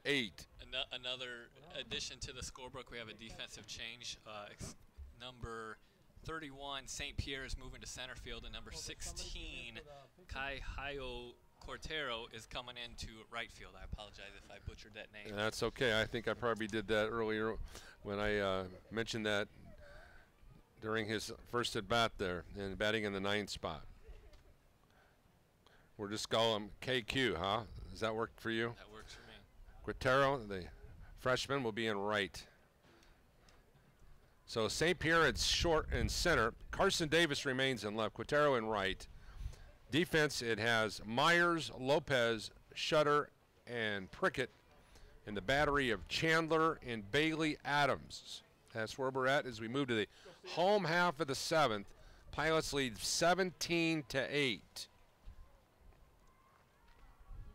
And Pilots hoping that there's no 9th inning, and that would be wonderful for Paul Condry's scorecard because I've already extended my 2 extra innings on my card. I'd have to go to the additional card, which I've only done, I think, Andrew, about 5 times in my Bethel history. There was a game here a couple years ago that was like a 16 or 17 inning game. I'd have to go back and look at the bit. I remember Natalie Young was sitting, she was up here at the time doing the DAC stats thing that you're doing, and we just kept shaking our heads. It's like, was this thing ever going to end? And now batting to get things going here is C.M. Laffey. Laffey takes strike 3. Backwards K in the scorebook there for him. And that'll bring up Sean Luzon. Luzon, a pretty good day at the office. How does 3 for 4 suit you? With 3 RBIs. He did strike out the last time he batted. Sean holds the distinction. Boy, Andrew, I don't know. You'd have to go back. I don't know how many Pilots have batted twice in 1 inning in 1 game. Yeah, 2 times. Twice. Yeah, I mean. 2 innings he's batted. Oh, here's twice. a ball hit deep to left field. But right at the left fielder, and he makes the catch. Sean gave that a ride. Maybe one of the best hit balls of the day right there. And that'll bring up Andrew Miranda. Miranda walked, scored a run in the 2nd. His 2nd at bat in the 2nd. Flew out to the center fielder. Struck out in the 5th. Base hit, scored a run in the 6th, and here he's batting in the 7th. Pilots lead at 17-8. Miranda batting from the left side. Here's a pitch hit towards the second baseman. Gobbles it up, throws out the runner. And that was the fastest inning we've had today. 3 up and 3 down. No runs, no hits, no errors, and nobody left as we move to the top of the 8th. Pilots, 17 runs on 14 hits and 2 errors. Marian, 8 runs on 12 hits and 2 errors. Bethel baseball continues right after this on Regional Radio Sports. They say growth is a journey and not a destination. At Teachers Credit Union, we agree. Helping our communities grow has been our mission ever since we began our journey in 1931. And supporting our members' growth has helped us to become Indiana's largest credit union.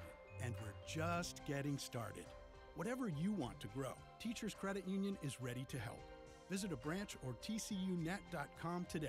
Teachers Credit Union deposits are federally insured by the NCUA, and we are an equal housing opportunity. To be able to just get my son to St. Jude and not think about how we will pay for it, it just takes so much weight off of my family.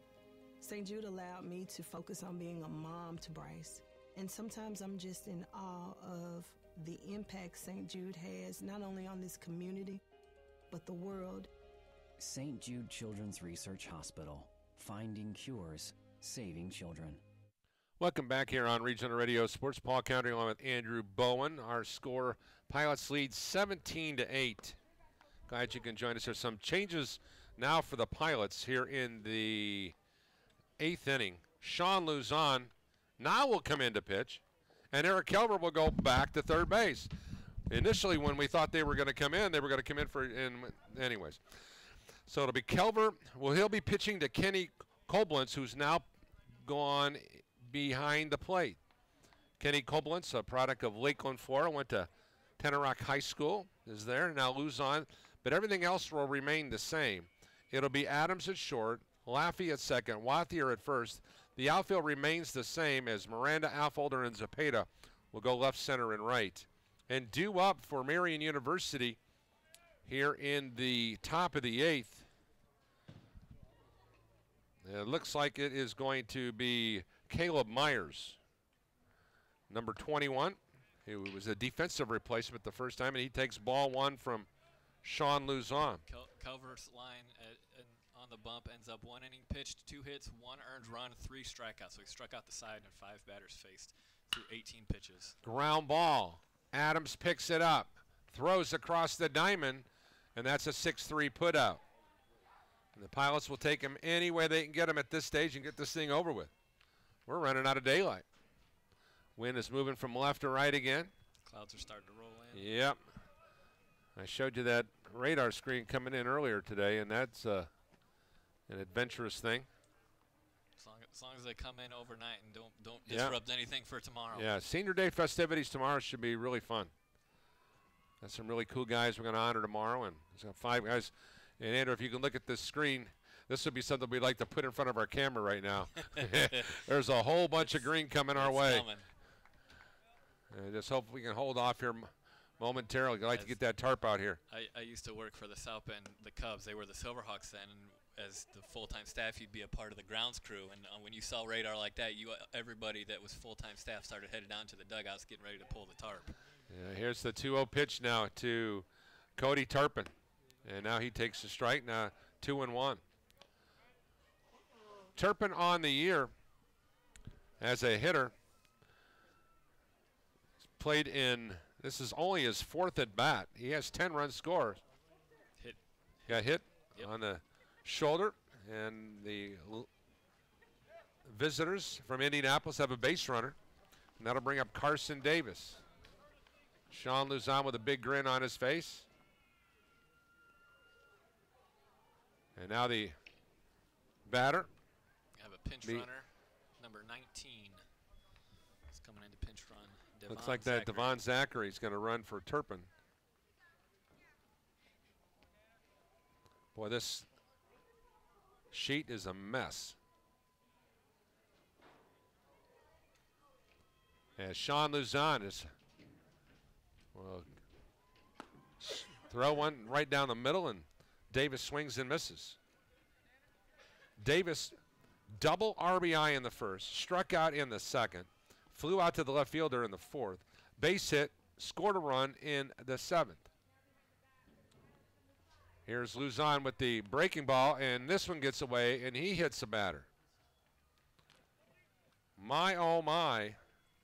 You don't want to be a pitcher in this ballpark today. We said earlier that Marian had hit 4. And now we'll add 2 to the total, a total of 6. You add up the walks and the hits batsmen today, Andrew, for both ball clubs. A lot of traffic on the base paths. There more has than been. just the 26 combined hits. There's been a lot more traffic. And it looks like the rain is going to starting to come now. Runners at first and second, 1 down. Pilots lead 17-8 here in the 8th. Here's the pitch. And Zach St. Pierre says, I'm not going to swing at that. That'll be ball 1.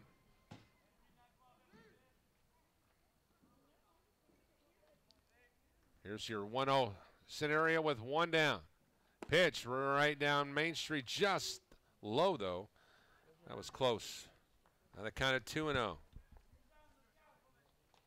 This is the kind of game where it's going to, I'm going to tell you what right now, Marian is not going to go quietly here into the night. There's a pitch, and there's a strike. Now the count of 2-1. Come on, Sean. Come on, kid. A double play would be just what the doctor ordered. And any out. I'd take any out. Just get outs. Try to beat that rainstorm coming. Here's the ball golfed off to the left and looked like a 9-iron shot that went awry.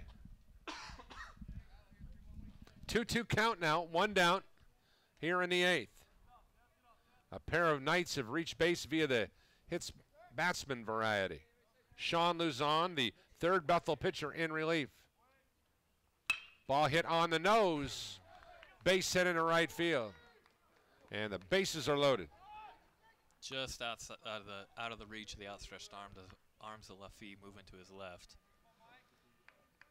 And that'll bring up Mike Underwood. Underwood, last time at bat, struck out, but before that, 3 consecutive base knocks. And Seth Zartman said, I've had enough of this. He's calling for. He didn't want this thing to get out of hand, so Seth is going to make the quick pitching change. Beauchamp. And Beauchamp, who had a pretty nice effort the last time out, where he went the distance, didn't that, against Concordia, is going to come in and pitch in relief here. So we'll have a pitching change, and let's get you up to date. Seth not taking any chances of getting this thing out of hand. He wants to nip this one in the bud right now, as he'll call on Brandon Beauchamp. Beauchamp with an ERA of 5.86 and a record of 1-0. This will be his 14th game as a pitcher. He has 3 games, and he has pitched 7 2/3 innings pitched, given up 38 hits, 29 runs, 18 earned runs, 13 walks, 18 strikeouts, 8 doubles, a triple, 2 long balls, and teams are batting .333. And what is on the stage here right now is the bases are loaded and 1 down as he comes in to take face Mike Underwood. Sean Luzon goes a third of an inning, gives up a hit, but 2 hit batters to leave the bases loaded. He's responsible for all 3 runners right now. A lot of noise over there in the softball facility going on there, Andrew Bowen. Bethel just took the lead. They got bases loaded with 2 outs in the bottom of the 2nd of game 2, and they're up 1-0. So something to be excited about there for the Pilots. Yeah, Indiana Wesleyan's been one of the top programs in the Crossroads League for ages. Ranked 10th in the top 25 poll this latest poll. So they are a top team in the nation as well.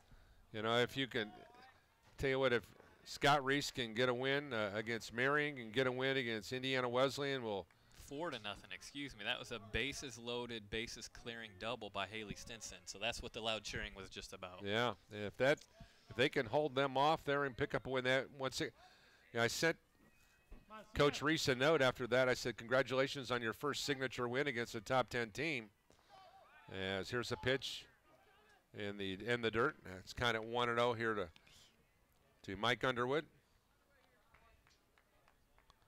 And it was excited for him to be able to pick up that win, and now he's in a situation, certainly very early in that game, but nonetheless a positive situation. They've turned the corner, I think. They've been in a lot of tough games, and what I like about what I've seen from them, so we see this next ball from a strike on the outside corner. A lot of their runs, a lot of their situational hittings have been coming with 2 outs, so they haven't been giving up any outs, giving up any innings. They've been staying in it, and they've scored a lot of 2-out runs in the last couple weeks. That's exciting. 1-1 count, 1 down, bases loaded, and that pitch outside, no place to put him. Now the count of 2-1. Iowa won the first game of the softball doubleheader 14-1. over here on the baseball field at Patterson Field. The home team. Here's the ball hit on the nose towards the left fielder. He'll come on to make the catch. There's going to be a play at the plate, and he is going to be out at the plate. Oh my! A inning-ending double play. What a throw by Andrew Miranda. That'll be F9, or check that F7 on the flyout, and then the throw to the plate. That will be 7-2, and the Pilots get out of the inning.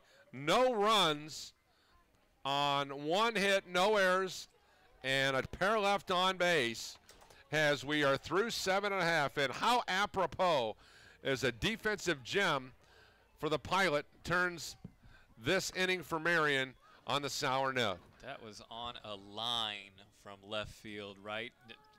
Koblenz barely didn't even have to move, just hold the glove and let the runner run right into it. Great play all around. Seth Zartman, a happy camper as his club closes it out here in the top of the 8th. As we move to the bottom of the 8th, we'll just keep it right here and set the stage here in the 8th inning for the Pilots. They'll go to the top of the order. Luke Adams, Colin Affolter, and Eric Kelver, respectively, due up. Pilots are hoping this is the last time they have to bat here on this 27th of April, 2018. As Adams, and how about this, Andrew? Adams on the day has gone through the turnstiles 1, 2, 3, 4, 5. This will be his 6th time he has gone to the batter's box. Officially, only he has a walk in there, so that's not an official at bat. But nonetheless, he has reached base on a base hit, a walk, and a hits batsman. He hits one straight away center field, and now it'll flare to the left side, and he'll be out there. F8. He makes the out there, but since moving to the top of the lineup at bat and leadoff for a majority of the time since March 30th, his batting average, his on-base percentage has just skyrocketed. Yes, it has. He's in the top 20 now in the Crossroads League. A nice job, and that'll bring up senior Colin Affolter. Breaking ball here from Cody Chandler. Now Colin Affolter on the day, a walk in the first, double, and 2 RBIs in the second. Struck out in the third, base hit and an RBI in the 5th. Walked and scored a run in the 6th. So I've got him for 3 runs scored, and officially 2 for 4. Affolter, I've got 2 for 3, 3 RBIs, 2 runs scored. That's right. He had 2 walks. So now to count at 2 and 1. All in that number 2 spot in the lineup. He's been on a hot streak lately from the plate. Oh, he hits one dead to center away field, and he made a ball caught out there again. As St. Pierre is patrolling center field now. That's 2 up and 2 down, and that'll bring up Eric Kelver. Kelver, and here's the interesting side note of the entire baseball game. Eric Kelver, one of your premier players in your program. Kelver on the year, a .303 hitter, is the only Pilot in their starting lineup that does not have a base hit. Reached on a fielder's choice. I think he reached on an error another time, but he's got 2 runs scored without yes, he has. a base hit. And he's going to fly out to the first baseman in foul territory to end the inning. So that'll do it. Pilots in the inning. No runs, no hits, no errors, and nobody left. We will go to the 9th inning. The Pilots 17, the Knights 8. We'll be back with more right after this on Regional Radio Sports.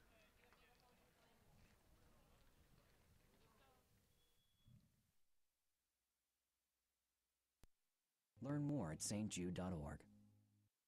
They say growth is a journey and not a destination. At Teachers Credit Union, we agree.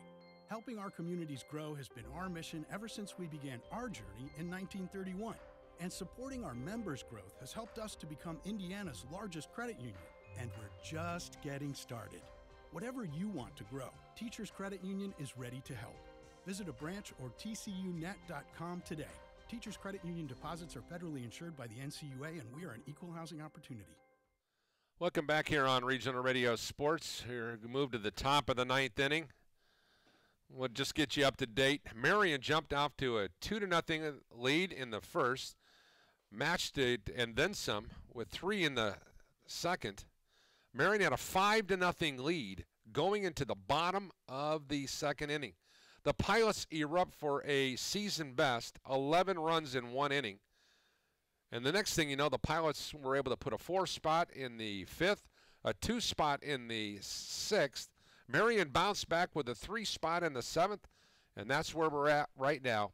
Bethel, 17 runs, Marian, 8 runs. 13 hits for the folks from Indy, 14 folks for the folks from Mishawaka, both teams with a pair of miscues.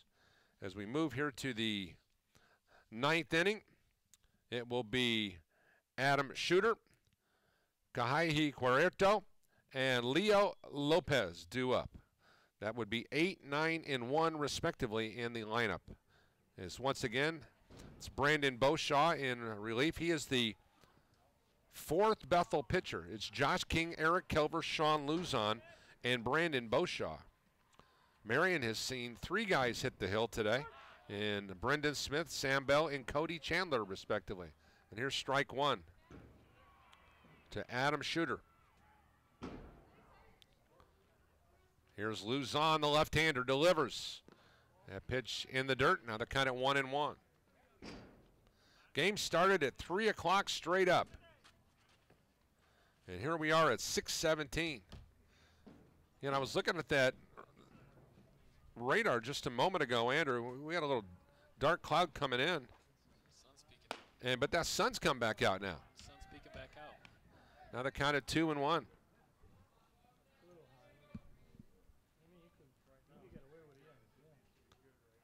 Beauchamp, the left-hander, winds and throws. Ground ball. Kelver picks it up at third. Throws 5-3 on the putout. That'll bring up Quererto. And his numbers thus far on the year. This is only his 7th game of the year. This will be his 10th at bat of the season batting from the right side. He has 3 hits, 4 RBIs, and an on-base percentage of .400. And he takes ball 1.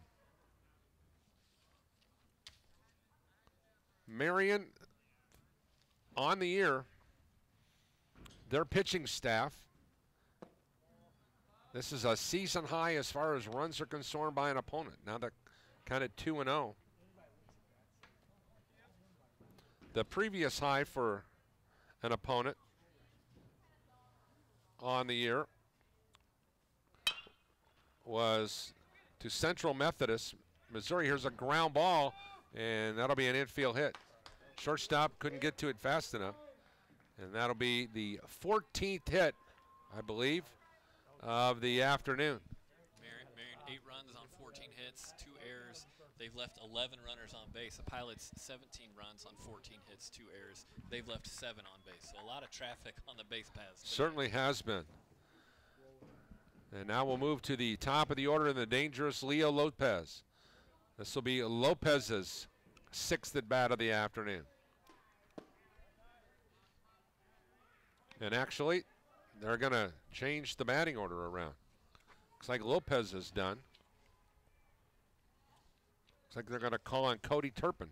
Did I miss something along the way? No, I think that is just a substitution that just happened. Okay. I didn't see it either. Cody Turpin batting here in the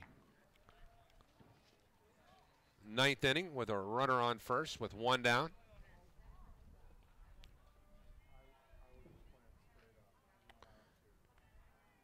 Turpin, who was a pinch runner for Hickman in the 4th, is now batting, I believe, for the first time today. He's now behind on the count 1-2. Beauchamp delivers. Breaking ball, nub foul.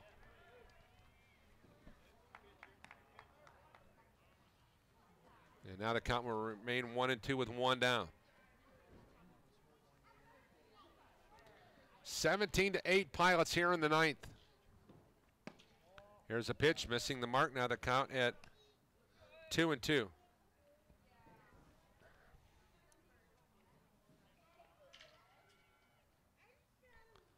Beauchamp from the stretch. Here's the southpaw's delivery. One hopper to Wathier. Steps on the bag. Throws. And that was an ill-advised throw, but they'll take the unassisted 3. And that'll bring up, I believe it's going to be Zach Brickett. At least that's who I believe is coming through here. We got number 13 over there, Andrew. That is. It is. Brickett, the freshman. And the Knights down to their final out here with a runner in scoring position. Boshaw delivers, and that'll be ball 1. If I were to have to depend upon my score sheet to write a game recap, we would be in big trouble here today. This is a mess. Here's the pitch. Foul back. Now to count it 1-1. Thank goodness we have that computerized program over there that keeps you up to date, doesn't it? And I think I messed up because I've got Bacon up to bat right now, and Prickett is supposed to be on deck, so I don't know where I went wrong, so I'm trying to go back and find it. Here we go. Here's the 1-1 pitch with 2 down. Brandon Boshaw staring a hole, and Kenny Colbin's behind the plate. The left-hander delivers. Swing and a miss. Now the count of 1-2. Now Marian down to their final out and strike. And the Pilots hoping to secure their 15th win of the season. And most importantly, the 6th in league play. Here's Boshaw's pitch. Breaking ball, strike 3. Pilots win it. Final score from Bethel College. Pilots, 17 runs on 14 hits, 2 errors. Marian, 8 runs on 14 hits, 2 errors. Correct me if I'm wrong. 7 left on base, Andrew, for the Pilots, and 12 left on base for the Knights. Yes. Winner today in the ball game, Josh King. Josh King picks up his 4th win of the season. The loser, Brendan Smith, the senior, he is now 0-5. We'll be back with a final thought right after this brief timeout. This is Bethel Baseball. Pilots improved to 15-25 on the year, 6-17 in league play. Marian drops to 18-23 and 12-11 in Crossroads League baseball action. We'll be back with more right after this on Regional Radio Sports. Every day, the men and women of the United States Marine Corps demonstrate their commitment to defend the American way of life. Since 1775, we have served our nation as a force in readiness. From combat operations to humanitarian assistance in every corner of the world. No matter where the mission takes us today, or wherever our country needs us tomorrow, we always remember the land we call home. As Marines, we take a stand for each other, for our nation, for us all. The few, the proud, the Marines.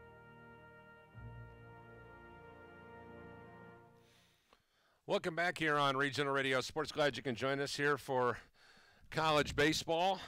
And once again, to wrap up our broadcast here today, the Bethel College Pilots, who started off the ballgame in really an auspicious manner, found themselves down 5-0 at the end of an inning and a half.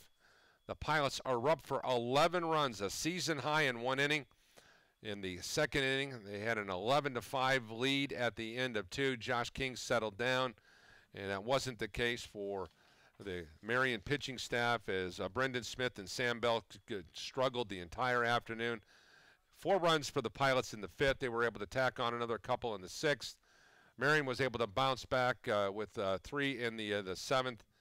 And when it's all said and done, the Pilots win the ball game 17-8. 14 hits for both ball clubs, 2 errors for both ball clubs. The visitors stranded 12. Their hitting wasn't as timely as Bethel, and 7 left on base for the Pilots. That'll do it for the broadcast here today. Special thanks to Dr. Tom Visker, who stood by and spent some time with us, and for my partner, Andrew Bowen. That's going to do it. The Pilots once again improved to 15-25 overall. They are now 6-17 in the Crossroads League.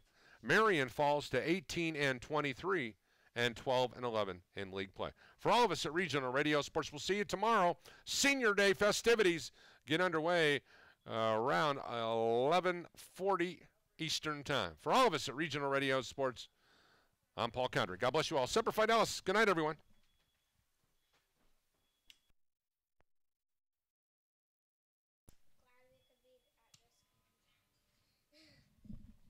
What was that?